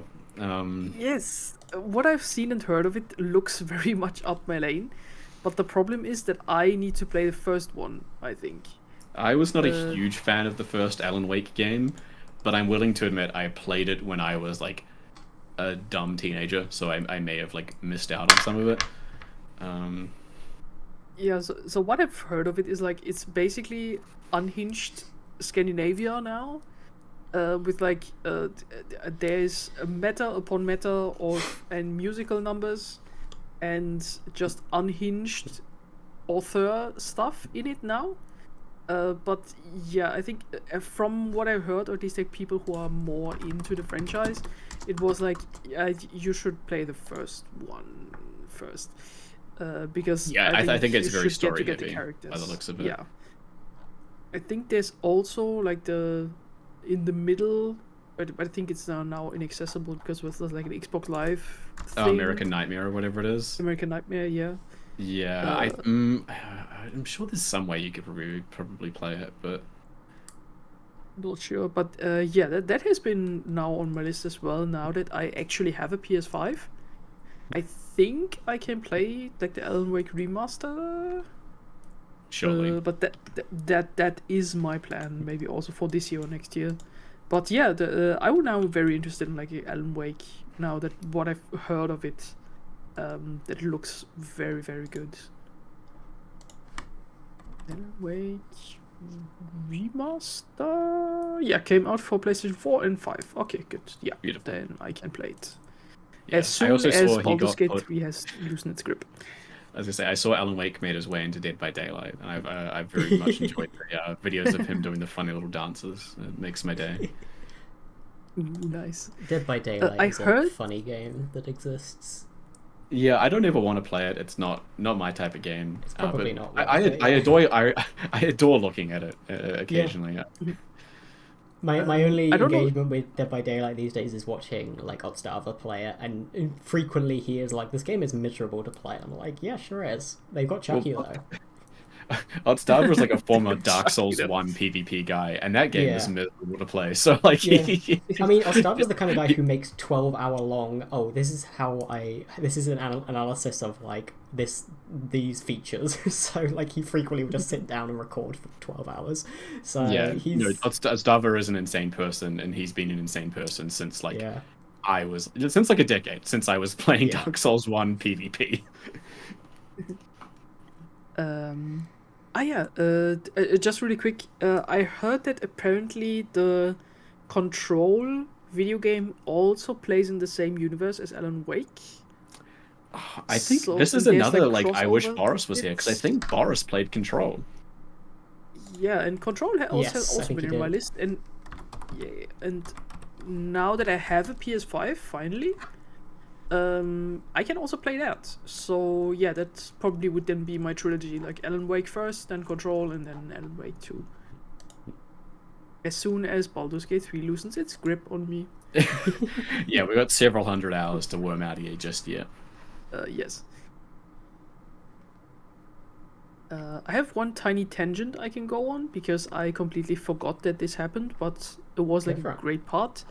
A podcast I listened to, which is more like a radio play online. It was called The Offensive, if anybody has Oh, heard right. of it. Don't think I've heard of it. It started in 2018, and it was, I think, meant to be first as like a BBC comedy of like a mockumentary style about football in the UK, placed around Ashwood City, which is a fictional club that exists in the Premier League. But apparently it would have been like too expensive to make, like getting stadiums and licenses and whatever. But if you do it as like a radio play show, you can just do the sounds and then it just is. So yeah, it became a like 5-year, which is like in universe, also 5 years long, because it's called The Offensive. It's like their 5-year plan to like make this club into something good. And yeah, this is like proper like good British mockumentary humor about like the football world, with like just very good characters in it. You have like your money grubbing manager, the absolutely unhinged like public relations, like all of the players, and just like If it's a their classic wives like and British whatever. like lower league football kind of story, it should have like a striker that goes to jail for part of the season.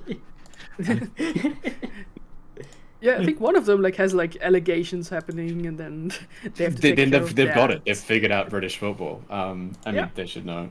I'll say this so much about like British radio productions. I'm assuming it's a BBC thing. I think it was pitched as one, but they didn't take it, so it's now Okay. like Stack. So yeah, it's like it's on Spotify for free. I was gonna say like I do like that so many British actors are so willing at all times to just jump on like an audiobook or a radio drama. Like, it's nice that these big names show up as these great voices throughout just like random bits of media that will have maybe, won't get those like 6-figure viewers sort of things, but like they're just consistently there and interesting. Yeah, and I remember like being quite emotional like at the end. I listened like in the original it was like a weekly podcast where also whatever happens in real life will also affect what happens in the series. Not a kind of fantasy football, but like this happened in the football world, and then it will also happen in the series.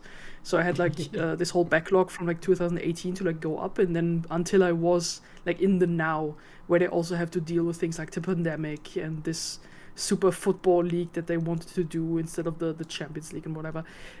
So yeah, that was very, very fun, and I was like quite emotional at the end. It's like, it's great.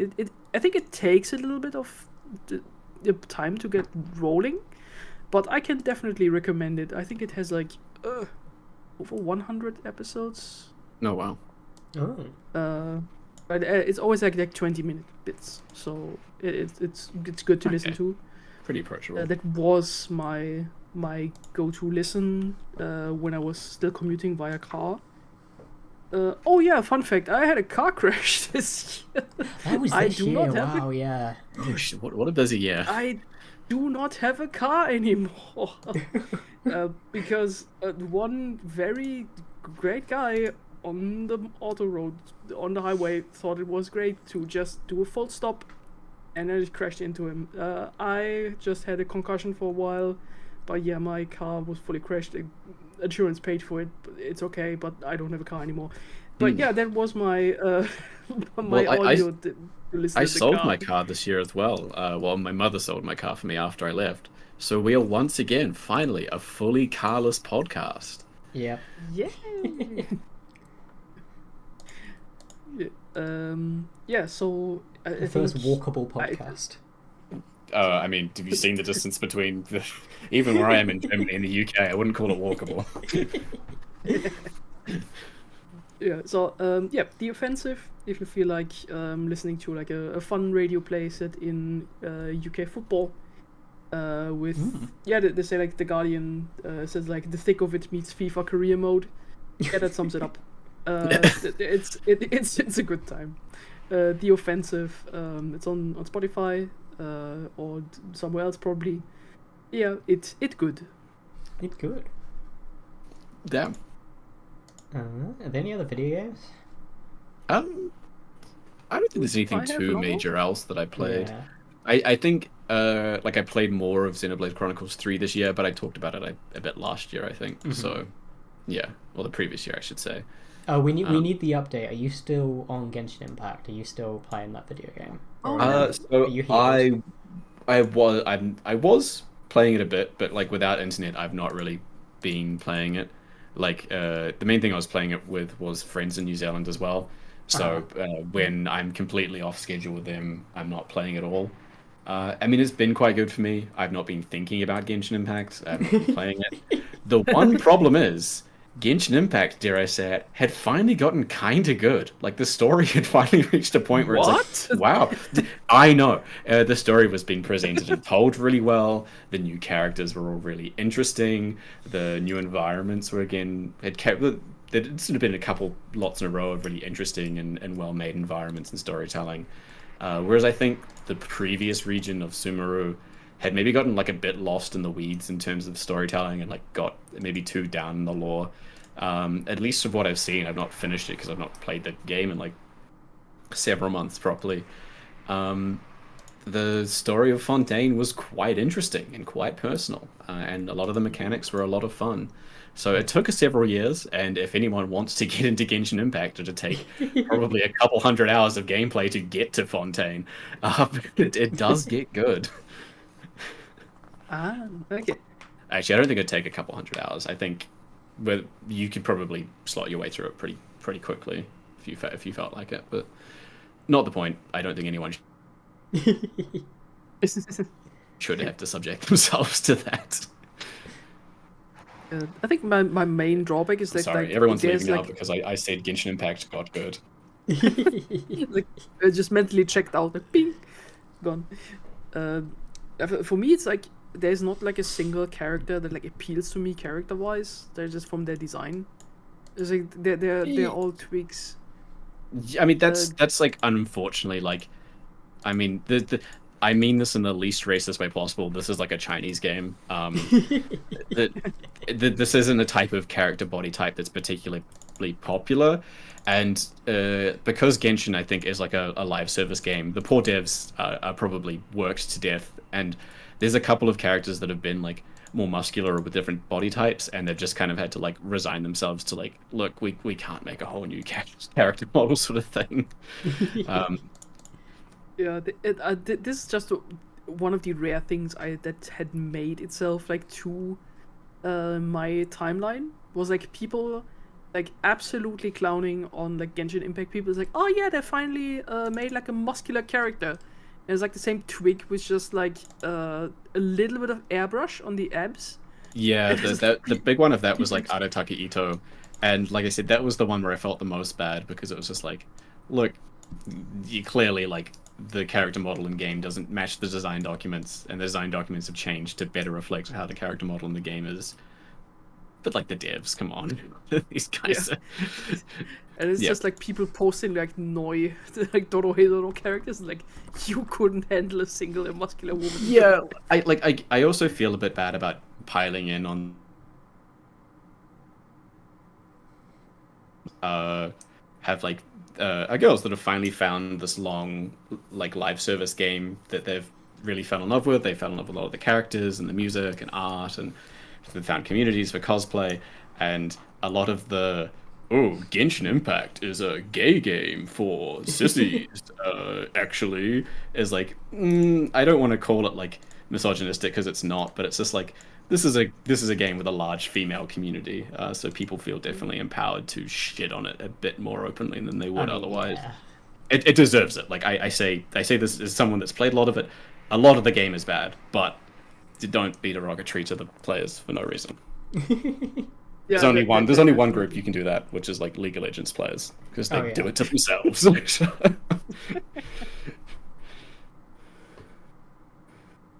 Yeah, a lot of the ticket on the screen. I think. I'm sorry, I am putting too much on the screen at the moment, but Oh my god, I've not even looked in a while. It's very good. A little geef. I love how Boris has been replaced by Wesker. Oh my god. A guy who has canonically fucked. Unfortunately, Mhm. all those Wesker sex truthers. I'm sorry, he did. He fucked. He did fuck. Ah, yeah, Daisy. Sorry, forgot her name. Wesker's such a funny character. What an enigma of a character. I can't wait for RE5 remake. Oh, Not because I just think it's going to be a great game. I just want to see Wesker. Look, I've got a bit of fondness for RE5. There's some issues, obviously, but I think it's a fun game to play. I think And it's I a can fun see- game. Yeah, it seems very much like an Ali and Amy play together kind of game. Yes, it I absolutely say was. someone that's never met Amy. I am definitely more warm on it than Amy was, but like we both had fun playing it. We were always looking for those sorts of games. We should probably play RE6 at some point, even though I know that's a very people's opinion of the game is a lot lower than it is of RE5. Yeah.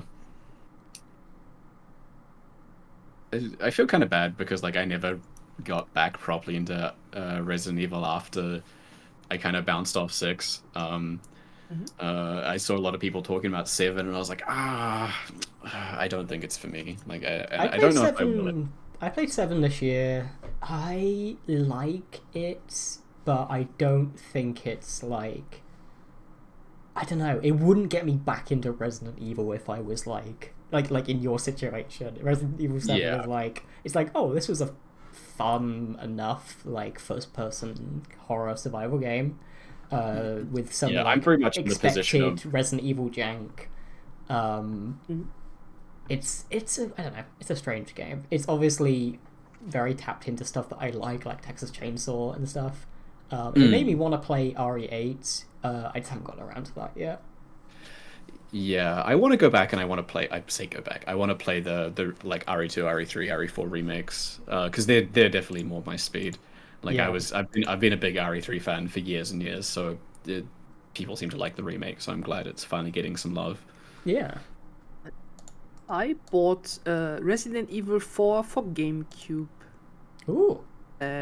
because I found it on like a local like minicon that Oh my somebody had God. like, oh yeah, do you want like the RE4 on GameCube? It's like, yeah, I have my GameCube right here. So this I also didn't get to it, but I definitely want to play it because I have not played a single Resident Evil game, and I think RE4 on GameCube would be pretty good to start. I think it'd be pretty good. So Yeah. I almost had a copy of Resident Evil 4 for PS2, like sealed in plastic, but I would have had to have committed crime. So my former flatmate used to live with this divorced guy, or two of my former flatmates used to live with this divorced guy, like renting rooms off him, and he'd bought a bunch of stuff to just fill out his shelves because he had like nothing. So he'd bought like a bunch of games and films like in a bulk bundle to fill out his like DVD rack or whatever, and one of them was like Resident Evil 2 for the PlayStation sealed in plastic, and I was like, oh my god, I want it. And I was like, can I buy this off you? And him, being a miserable cunt, was like, no. Oh, And I was like, I should steal this. And I almost did, but I'm a good person fundamentally, so I didn't. That's such a funny reason for getting the game. Like that would have a incredible He, story to he it. had If like did do D&D like first edition books on his shelf. that. Oh, Like he just bought bulk everything. So there was some really interesting stuff. Like another of my friends tried to buy the D&D first edition books off him, and he was like, no. Mhm. Oh my god. Do we go over to music? yeah, I have a bunch of music. I've got a few bits and pieces for music. I didn't listen to too much new stuff. Some bits and Yeah. pieces. I can reel off some stuff. mm. I actually listened to quite a bit of new stuff this year. The last couple of years I haven't listened to as much new stuff, and I wanted to actually kind of keep up with some releases. Also, like a bunch of my favorite artists ended up releasing stuff, so my like top favorites were kind of a lock before they even came out. Yeah, like Scaring the Hose was going to be one of my top absolutely. Yeah. albums of the year before it even released, Like, sort of thing. A blessed year where we got 2 Danny Brown albums, like An incredible sort of thing, yeah. Scaring the Hose with JPEG Mafia, like just a hilarious album, like produced on like old hardware to sound like especially crusty, and then with like Peggy and Danny's like very signature sense of humor and approach to music. So many tracks on that I just kept coming back to, and just both absolute bangers and so funny.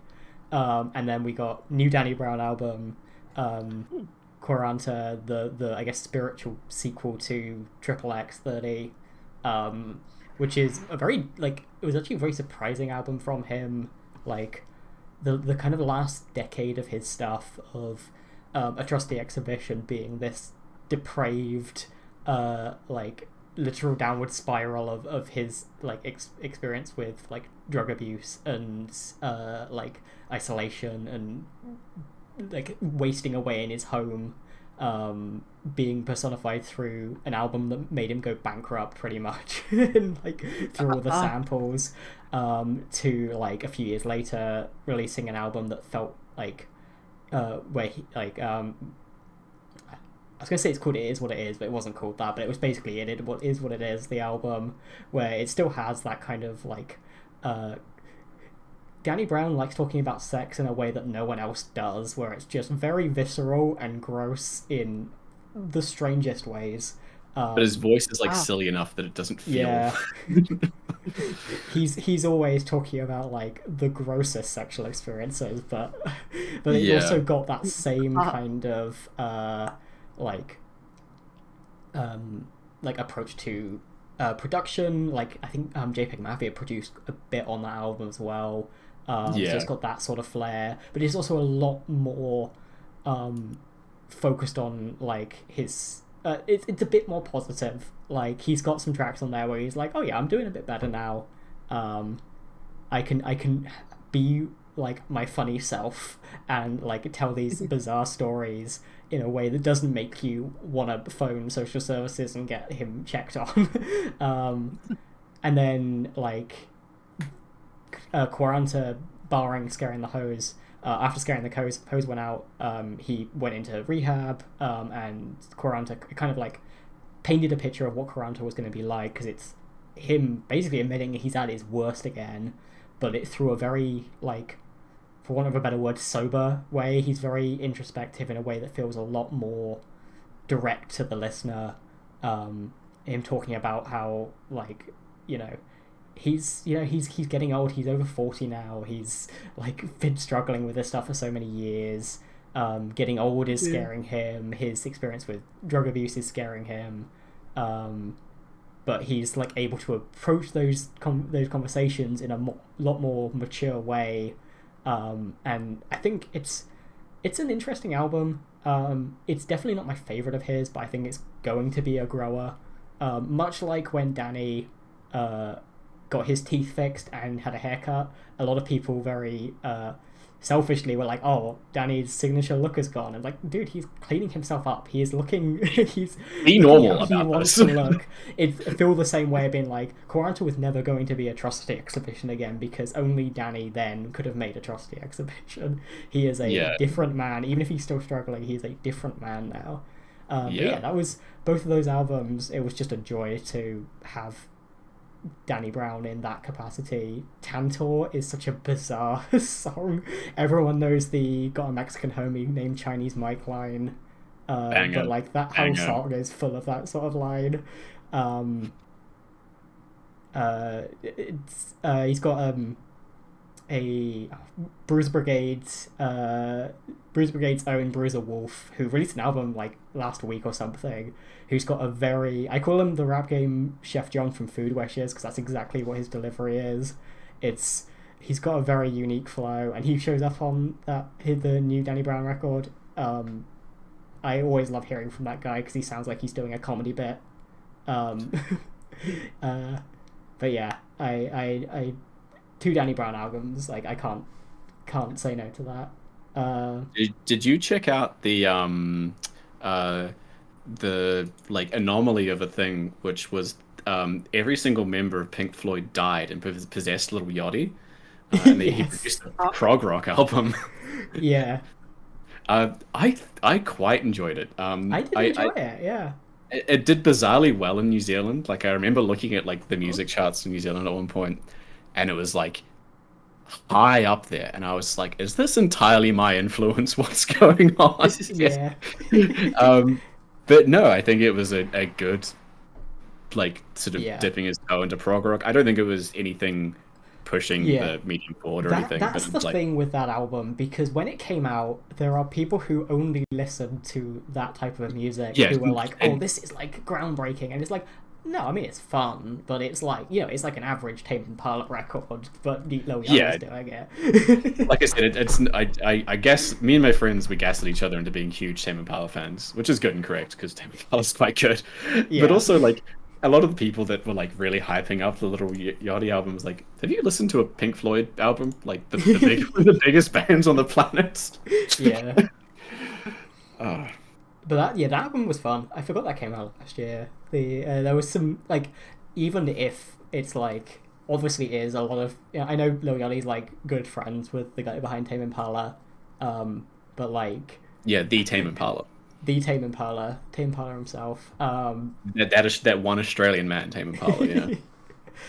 There were still tracks on that where I was like, oh damn, I did not expect this to be a pocket he'd pull from. This is like really refreshing. I hope you know, clearly someone that understands more of this sound quite deeply. I hope he expands more.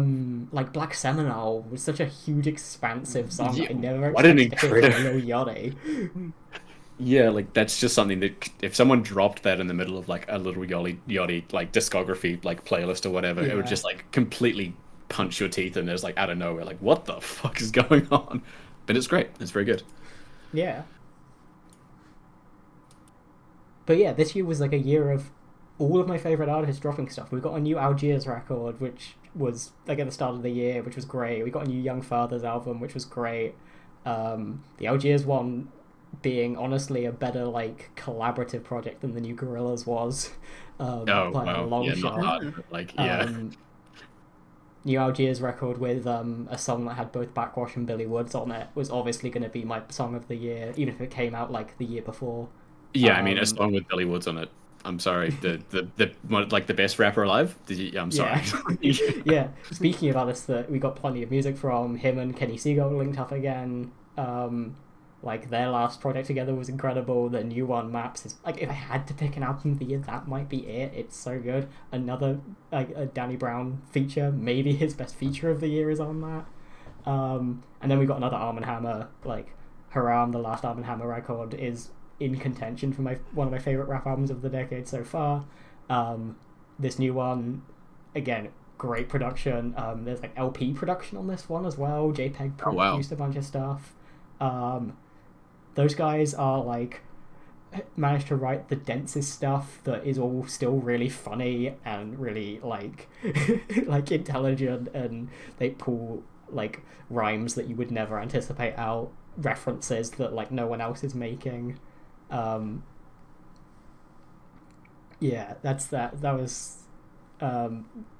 was a good album. All those were good albums. The Young Fathers was great. I loved their last one. The last record that came out in like, I want to say like 2017. was gorgeous, and this new one also lots of like little ideas. Someone I can't remember who it was. It might have been Bartol. So there's like all their songs kind of feel like these little fully fleshed out ideas, in kind of like with like pop music form and like tinged with like African music and like neo soul sort of stuff, which is always good.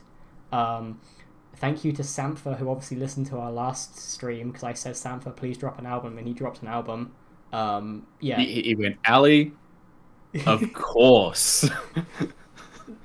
just another beautiful album. Like his last album, again, I think 2017, one of my favorites of the decade, and the new one, I need to sit with it for a bit longer, but like, God, he hasn't missed a beat. I've put up with him showing up on Drake songs and that being the only way to listen to Sam for like the last 6 years or whatever. Oh my so I'm God. glad there's like a new Drake, record. let him go.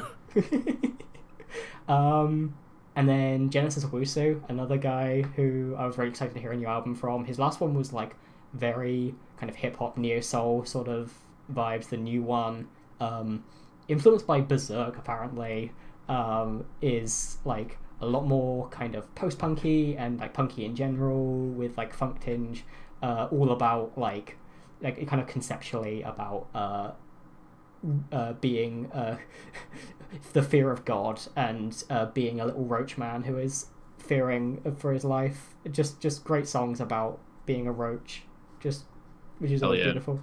There were 2 King Giz albums this year, which is lowballing it for them. But I liked their metal one. Infest the Rat's Nest, like a few years ago, was great, and I'm glad to see them like dipping back into that pocket. I did not listen to their other one, but I should probably get around to that.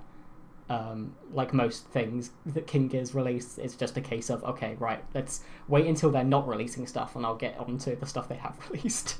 I think they had a pretty quiet year this year. Like, was it just one album released? They released 2. They released Petra Draconic at the start of the year, I want to say, and then they released something later on that had like, they released like, I think like an electronic sort of album. I may be lying, and then they released like a multi-phased longer cut of that album.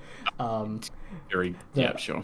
That album didn't show up on many people's like year-end lists, so I wasn't like, oh, I've got to get to this one. I was like, oh cool, I've got a King Giz album for this year, I'm set. Aesop Rock, another probably my favorite album of his since the like Impossible Kid days. Another rapper who will rap about things no one else is rapping about, using he has a whole song on there about his love, his like how pigeons helped him cope with things, and like his ambitious plans to draw 1,000 pigeons, and he managed to do 12. It's a great song. Yeah, very Aesop Rock kind of thing. I've not actually listened to any of his new releases since I think like Malibu Ken or something like that. Oh yeah, Malibu Ken was the last one of his I'd listened to. His new one's definitely worth it. I think it's like on par with some of his best.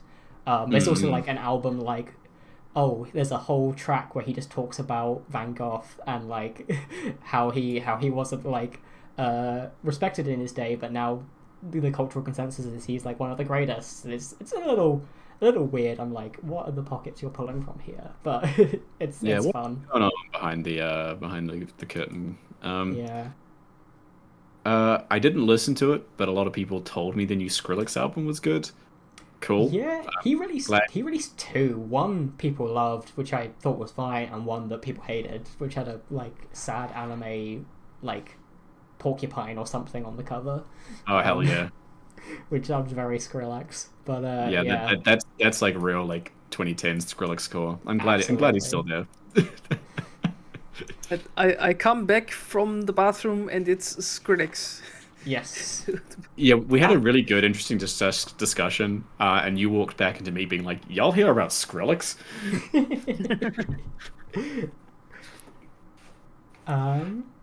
The last like artist I love released an album, Sufjan Stevens with Javelin. I think it's like everyone's like up near the top of like everyone's year-end list, because of like, I mean, in part because of the very like shocking story behind it of like it being dedicated to his partner who passed away.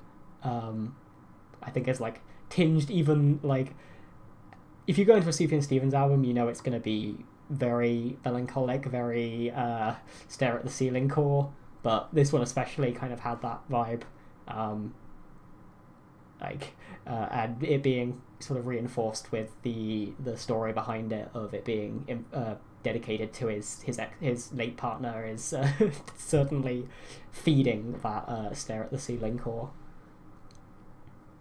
I think the one other album from this year that I at least sort of put some time into listening to was I say this year because I can't say this year because she's released an album in 2024 already, but the 2023 album from Kali Uchis. Oh yeah.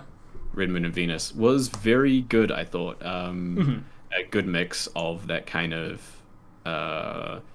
like Hispanic styles of soul and R&B with your more sort of typical pop, and I think it was I can't talk much on it because it's been some months since I last listened to it. Yeah. But I remember very, very much enjoying it, and I think it did well, which I'm happy for. I have started listening to her new album. I listened to about half of it on a walk, but I've not finished it yet.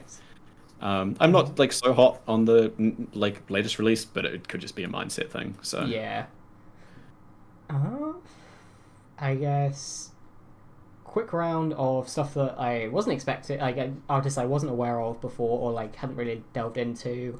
The I guess final Ryuichi Sakamoto record, very low key, ambient, expansive kind of release. Probably not going to be like groundbreaking for anyone, but it's it's Sakamoto. It's his last album before he passed away. Like it's very beautiful. Boris isn't here to do the metal round. Unfortunately, I didn't listen to a whole lot of metal this year, but I did really like the Anti-God Hand release, Black Year. Which bring up go to Bandcamp and just look for like all the new releases of black metal and just filter by racist and take all the racist ones out. And Boris probably enjoyed them. Anti-God Hand, Blight Year. Kind of, I guess Black Gaze is probably the best sort of pocket to put it in. Really, of all the metal stuff that came out, I also listened to the new Liturgy, which is like hour and a half of crushing kind of experimental black metal. So that's another sort of one. So I listened to those two. The King Giz record, also a metal album, though slightly more dadcore. And then there was a list of metal albums I just never got to, which I should probably do this year. On the complete opposite end, thank you, John, for introducing me to Nourished by Time, the record Erotic Probiotic 2, which is the smoothest fucking thing I've heard in years. These very soulful, crooner songs. I've been in that kind of pocket where I listen to a lot of sort of soul and R&B stuff because I was going back to listening to stuff like De La Soul and that kind of stuff that came off of that, and some of those artists went on to do some R&B, so I was in that sort of mindset a lot, and the Nourished by Time record absolutely fit that mold. Similarly, record I expect it to be bigger, but it's mostly only notable in the music circles I kind of poke my head into of people I follow, but Jim Legacy, he released an album. It's very London drum and bass with kind of this emo tinge. Feels very singular. The songs are very short. The record itself is 17 minutes or something. Oh wow, shit. But they're really affecting songs about the being in London. The album kind of touches on these really meaningful moments. The song DJ will absolutely kind of put the record into perspective without listening to the whole thing. And then another one that I found out through my circle, shout out to Hot Singles, by the way, Buchanan and Regression. They do their year in review and I usually catch that, and I've been trying to listen to more of their stuff, but they put me on to Evian Christ, who has been in the game for he has credits on Yeezus. He's been going back that far, but he released his debut last year, which is trance electronic music album. I'm not nearly educated enough on trance to like put it in a pocket, but I definitely recommend it. The opening track is quite literally just like being blitzed in your ears. It's this blasting like drum beat. There's also a song with Blade on it that I'm not much of a Blade Drain Gang person, but every now and then there's a Blade song I like. I think I hate to say it. I think I'm anti-Blade. I think that is fair. I think there's been enough misses, and like I just don't get it. I think it's not. I listened to the records of his people like, and like there was a couple tracks I came away from liking, but it's the tracks that are like these most well-known ones. So I was like, okay, maybe I'm not a like deep cut Blade guy. I can get along with some Young Lean stuff, but Blade and like those lot are maybe not my bag. I'm too old. I'm simply too old. Potentially. I'm gonna go for the last two. One, Slowdive. I love Slowdive. They released a new album. I tragically didn't love it. I'm like in a minority where I loved their self-titled release that came out again like 2017. Obviously something was in the water that year. Oh yeah, insane year. Yeah. And I love that record. I like to the point where when Gregor Aki, I watched Now Apocalypse, his TV show, which is also not very good, but like literally the first like minute has a Slowdive needle drop from the 2017 album. So I was like, okay, yeah, that's all I need this show to have done. But then the record has some highlights, but I just don't think I vibe with it as much. But time will tell. And then what I'm just going to call my album of the year, it's not an album, it's a music video that is only half new material, is the final song by the act formerly known as Injury Reserve, now known as By Storm, which is the final song off of their last record, paired with their first song as By Storm. Just beautiful. By the Time I Get to Phoenix is maybe my favourite album, period, now. I've listened to it enough times to like really kind of invest it. I've been following Injury Reserve since the Live at the Dentist Office days. Was obviously crushed by Grog's passing, and the having this kind of epilogue to By the Time I Get to Phoenix in the form of Richie and Parker kind of starting afresh with a new name, and honouring Grog's one final time, well, not one final time, you know, like having one last pin in the By the Time I Get to Phoenix era was really special. And while it's not an album, barely new material, that's my album of the year. And I will make sure to share that video again on Twitter because it's just gorgeous. Fish out, yeah. But yeah, that's music. Eleanor. Yes. As usual, I'm just noodling my way through the year with like, oh, I like this song, and just put it into my big playlist, and just it rolls up like a Katamari ball. So I love the image. I've never been one to have a huge playlist, but I love the image of just like, ooh, song I like, forces it into the void. Perhaps I will see you again. My trick with the big playlist that I have been building since I think 2021, 22, is that I always order it by edit, and then most recent one goes on top. So right. So the one that I did last edit is like always on top. So I always listen to those the most, and then I just check out what the rest of it is like on there. So it just is like on my fingertips at all times. Basically, what the big thing that happens is that Eurovision happened to me last year, and basically a funny green man from Finland came crushing into my life, and he lost. He lost. He lost, which is a shame. Because I don't know, is it suspicious that it's also Waterloo's 50-year anniversary this year, and it is in Sweden? I suspect something. Anyway, Finland should have won, but that's like a different kind of thing. Anyway, Kärja.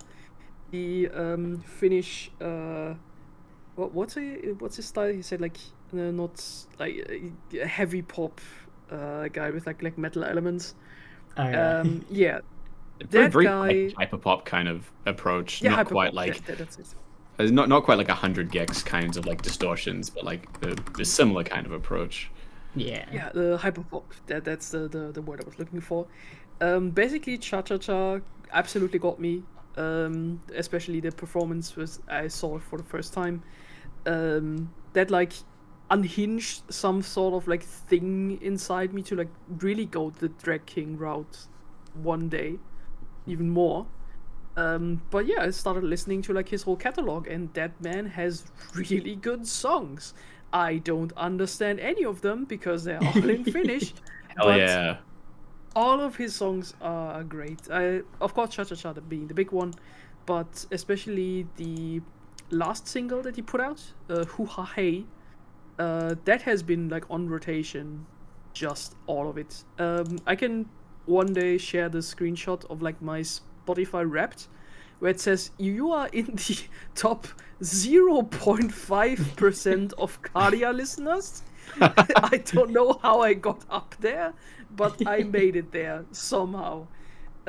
Yeah, Karia, I'm very happy to see where he goes.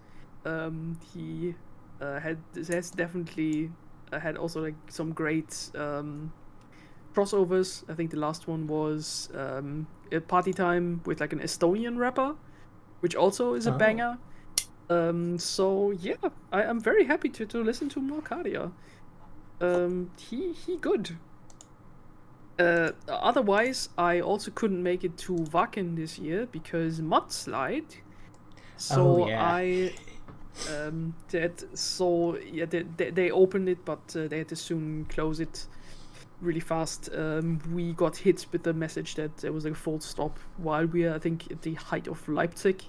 So we did just not Leipzig, but somewhere around there in the middle of the country. So like off back we went. But I had some time to enjoy. Then of course the live streaming service was very good to see Wacken at home, and some local metal bands that like came over. I want to point out Phantom Excalibur, the Japanese metal band that won the metal battle. So they always have this little tournament where like every country can send in a metal band, and the winner gets, I think, a prize and I think one album published by Nuclear Blast, like a big German metal publisher. So it's like always like a great jumping off point for like young and upcoming bands. Yeah, and Phantom Excalibur has like huge mad lad energy. It's like if you're talking about, it's like Phantom Excalibur. Yeah, they have like a mix of like a heavy metal band, like classic, but with like the symphonies, like sounds of like anime music. And yeah, this is very much, I think I'm gonna have to listen to it kind of thing. Yeah, I can throw like a picture in chat. But yeah, seeing them sort of live in their like live stream, they just came out, played their 25 minutes concert, and just basically gave it their all. I'm happy to see where they will go from here. Also saw Skullmelt, Icelandic melodic death metal, I think. I don't want to say anything wrong, which I say anything because I mix up my metals. A Viking metal, yes, from Iceland. I saw them live in like very close to where I live, and yeah, they also had an album that I can mention, Ildarir. That was very good. If you are up for some from Viking metal, especially the last track is like a very meditative, probably like 10-minute song of like very cool vocals and great melodies. Love the keyboarder. If you ever see a video of them, keyboarder has like the best energy. And I also saw that since Glory Hammer is not very good anymore, they basically got a controversies entry on the Wikipedia page. is that the singer, who was also, I think, fired via email, basically decided, I will just make my own. And so he made his band called Angus Mc6.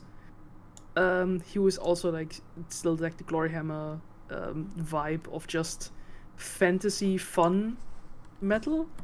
And yeah, he's I also saw like a few videos of him like in Wacken where he just chases a guy going goblin mode on the stage off with like his big sword and says, "Goodbye, goblin, away with ye." So yeah, he has a lot of fun. So yeah, Kadia, That's fucked up. We gotta be nice to goblins in this upcoming year. The goblins.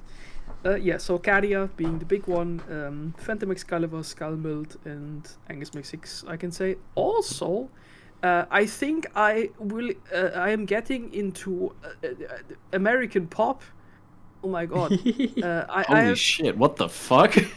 What? I have only a few songs of them on my list, but I think this is probably the hottest takes of them all that I have. Scalding, Hot, Dua Lipa and Olivia Rodriguez are pretty neat. Damn, these upcoming female artists, they're pretty good. I don't think I'm not I'm not as positive on like Dua Lipa's recent releases as I were in her releases on like in like 2020 or whatever. But they're still good. Like they're still very good. So the Houdini song. I thought like who left the Daft Punk on? Like also, I'm sorry, Dua Lipa is a certified Albanian. What? Dun, dun, dun. This was like in mine and Boris. I think maybe we brought it up last year. Like this is something we like keep a track of, is like Balkan news and Balkan chatter, and like yeah, Dua Lipa is like officially, and I think she was like Albanian by heritage, and now she was like officially given Albanian citizenship this year or last year or something. Okay. Why not? Was that all? Yeah, I think it's just the rest is just songs I accumulate. Maybe one day I will just share what the big playlist is.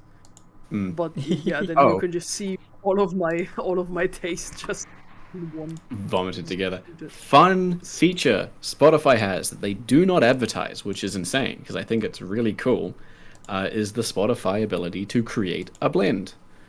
It is you and a friend, like you send the friend a link, whatever, they click it, and it takes you to Spotify accounts, and it makes like a daily updating or weekly updating playlist based on stuff you're listening to or stuff you have listened to in the past that's sort of alongside your listening habits or fits within the playlist aesthetic sort of well, and creates a playlist between the two of you that's always updating. And it's a fun way to keep in touch with music of my friends back home. Is I have like 5 blends, each of a person with like very different tastes.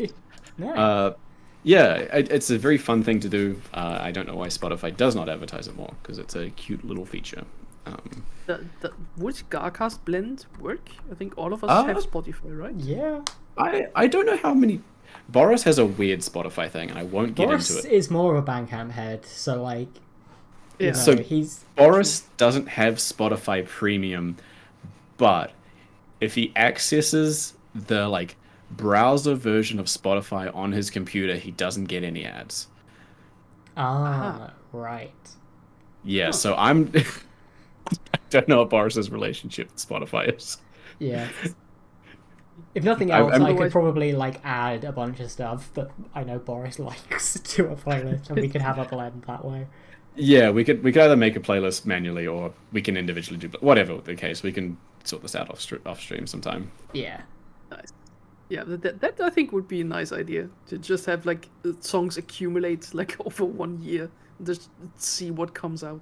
It drops stuff. The thing I like about the blend is it drops stuff in and out, not like immediately. Yeah. Like a song might stick around for a while, and a song might potentially stick around forever if it's something you and the other person sort of frequently go back to, or it fits the playlist quite well. But it's ever changing, so it's quite nice to. It means you can go back to it like after a couple of weeks and be like, these things, and yeah.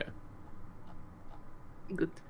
I'd be very curious to see what it draws from mine. Like I do like at times it feels a little random, Like, Yeah. I'll boot up one now because like I was listening to one today, and it drawn from a song that I hadn't listened to in a while, but like definitely fit the aesthetics of what I had been listening to. Yeah. But Um, like my rediscoveries playlist for this year has like quaint British like early 2000s like indie pop. It has Whole Lotta Red, it has Ray Barretto, and it has some vaporwave on it. So that's gonna be a very funny thing it's gonna draw from of stuff I have been listening to. yeah, so like for me, it drew like Story 2 from Clipping. Not something I've listened to recently, but looking at the other Oh, songs on the interesting. band, it's like, okay, this is similar to what I've been listening to, and it is something I'd want to go back to, sort of thing. And then it also is drawing, oh, I've been listening to more Master the Fermenting Dregs. Here's some Oh Master the yeah. Fermenting Dregs, sort of thing. Oh my god, band of all time. I don't think I need to say that though. Yeah. That is also a lay down and look at the ceiling kind of music.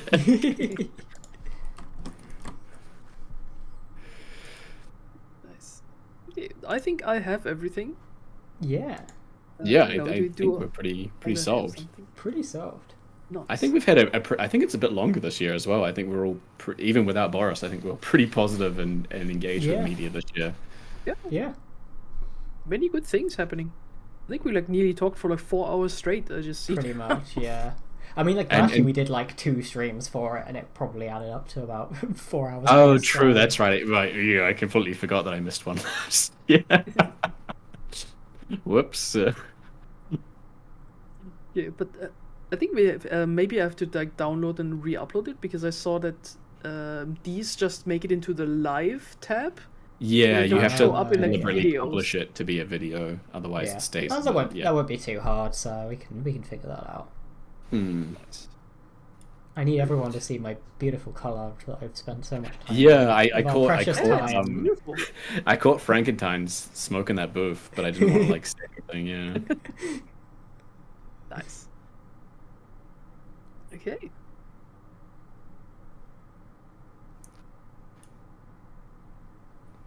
I think then we can wrap it up. Yeah. See. Yeah, I think at this point a lot of people have drifted out, which is fair. I think people yeah. are at least interested in our music takes. And especially, yeah, I'm very happy that we could like all get together Yeah. again, and like hopefully this year we will make it that we can like get a few like smaller streams together, or at least like Yeah, a few or I mean, like, live streaming. you know, actually get all of us together at some point, but, you know. I mean, money and that's time and ideal, all of but that I stuff, yeah. understand the limitations on it. Yeah. Yeah. I mean, I've been happy. I've caught up with like Boris a few times. I've managed to catch up with Alana and her boyfriend, Yeah. and I hopefully we'll at least see both of them again sometime within the next few months after I sort of finish up with work. Yeah. Um, If we're able yeah, to make it over um, to the evil island, we were, you know, be good to catch up. I'm like resisting going over to the Evil Island because I have to go because I have to go visit family in UK Of and Ireland. course, yeah. But Ah, I okay. do. Oh my god. I have to see how my job will be this year and like how I can get holidays. But yeah, I would love to see it. Also, by the way, I completely forgot. Boyfriend is sending best wishes to everyone. Oh, thank you. And also is happy to see you again, Tom. He said. Yeah, please, I- give my. I'm glad we were able to get. I don't know what happened last time. I had a good time meeting him the first time, but then yeah, this year 2023 was able to sit down and talk, and it felt much more natural. I think I'm Yeah. a more normal person now, which I think helped. I'm more well adjusted. I'm a bit more human. So- The bean! Oh my god, the bean adventure. Yes. Can we finish out the stream on the bean Yeah, of talk? Yes. This will be a litmus test to see if Boris makes it to the end. Because if he doesn't make it to the end, he won't comment on the beans, and I'll know he's like a casual, fake GARcast fan. Boris. Okay. Yeah. So I have been like getting into like cooking more Mexican food.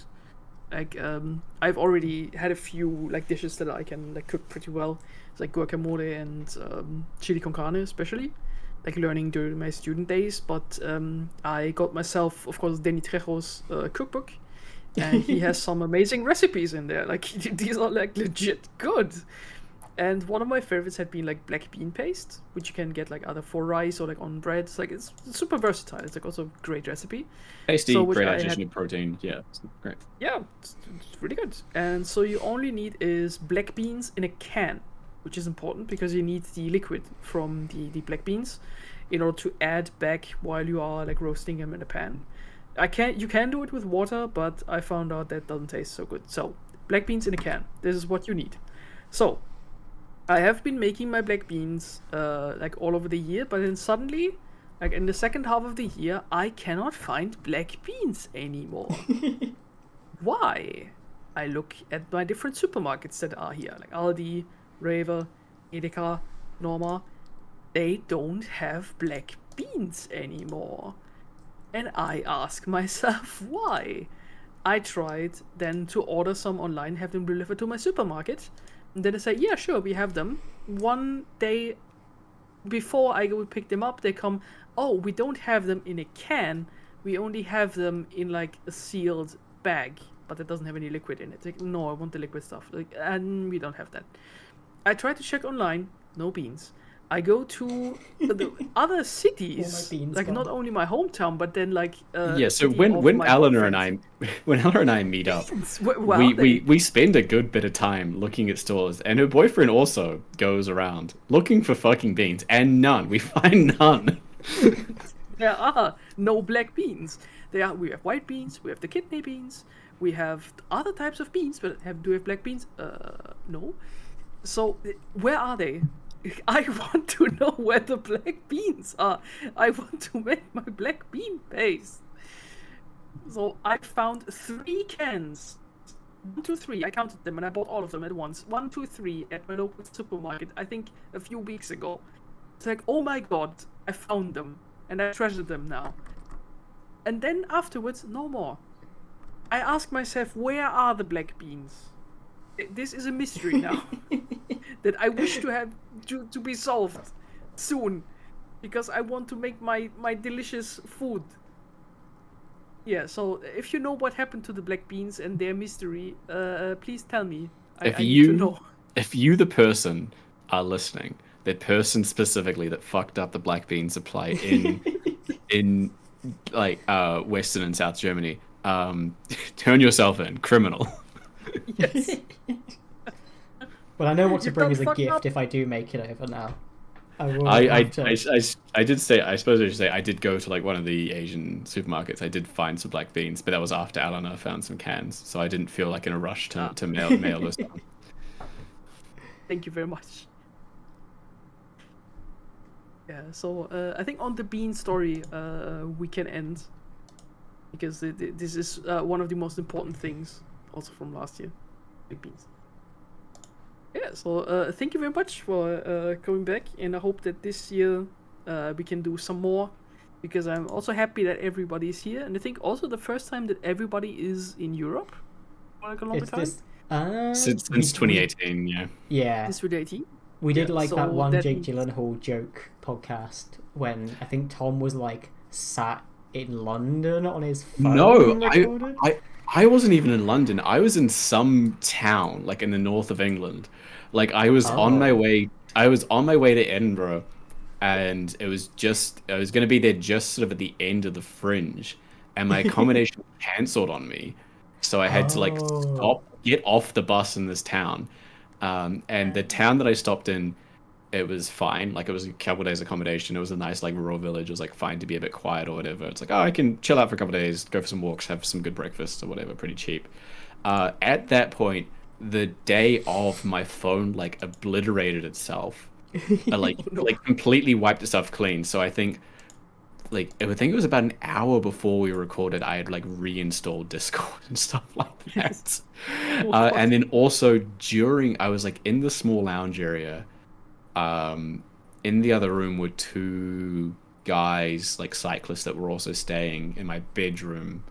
So I was sitting up against the window. This is very vivid to me. I was sitting up against the window so I wasn't like echoing through the wall to wake them up. And then, but also below us was like a very good sounding like rock band like live music was playing down in the pub. That was like echoing through the floor. Just yeah, a very vivid, interesting memory for me to have. But I'm glad I have it. I can't even remember the name of the town. It's started with A or something.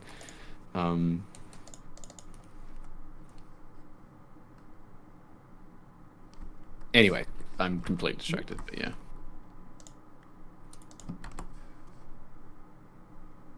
Nice, very good.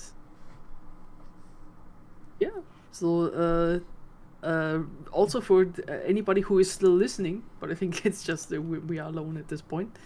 Thank you for having been here with us on this lovely little live stream.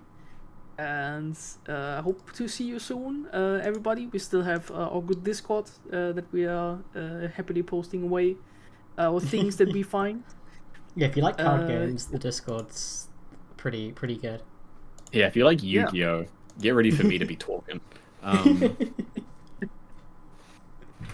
we have the extra thread for you to talk about wrestling as well. I look forward to that. I got to start posting my Hangman Adam Page, Swerve Strickland, like Toxic Yowie gifs. Nice. I guess that's one thing that I sort of did follow along this year, like I mentioned briefly with wrestling, and I got real into like one very well portrayed storyline that's continuing onto this year between two wrestlers.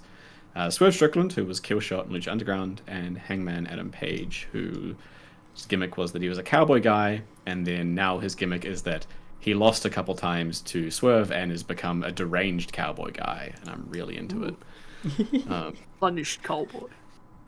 Oh, he's like become punished cowboy guy. Like mid-match, he's like slamming up into the barricades, and people are giving him drinks of beer and shit like that. It's good. He's like haunted by Swerve. I'll stop talking again. I could yammer on about this stuff. Very good. Yes, please go into detail. Okay. Yeah, they had a match, like a Texas death match they call it, which is just like a match with like, it's got barbed wire and cinder blocks and chairs and all that kind of stuff. And it was some real freak shit. Like I think it's better with the story lead up. Like if you see the first match and you see the promos and stuff in between to build up the story, it's better. But if you just want a freak wrestling match, it's great. Nice. Usually wrestlers do their entrance. Swerve does his big entrance. Hangman Page, now deranged cowboy, sprints down the ramp and just punches him in the face and starts stapling his children's pictures to him. He then drinks. This is like first couple minutes. He then bends Swerve over and drinks his blood before blowing it up in the mist like Triple H. And yeah, that's like the first 2 minutes. It's great. Yep. Okay, I need this definitely. Yep. Okay. You're the salt. Okay, then I think we can end the live stream. Yep. Right, yeah. I'm gonna hit end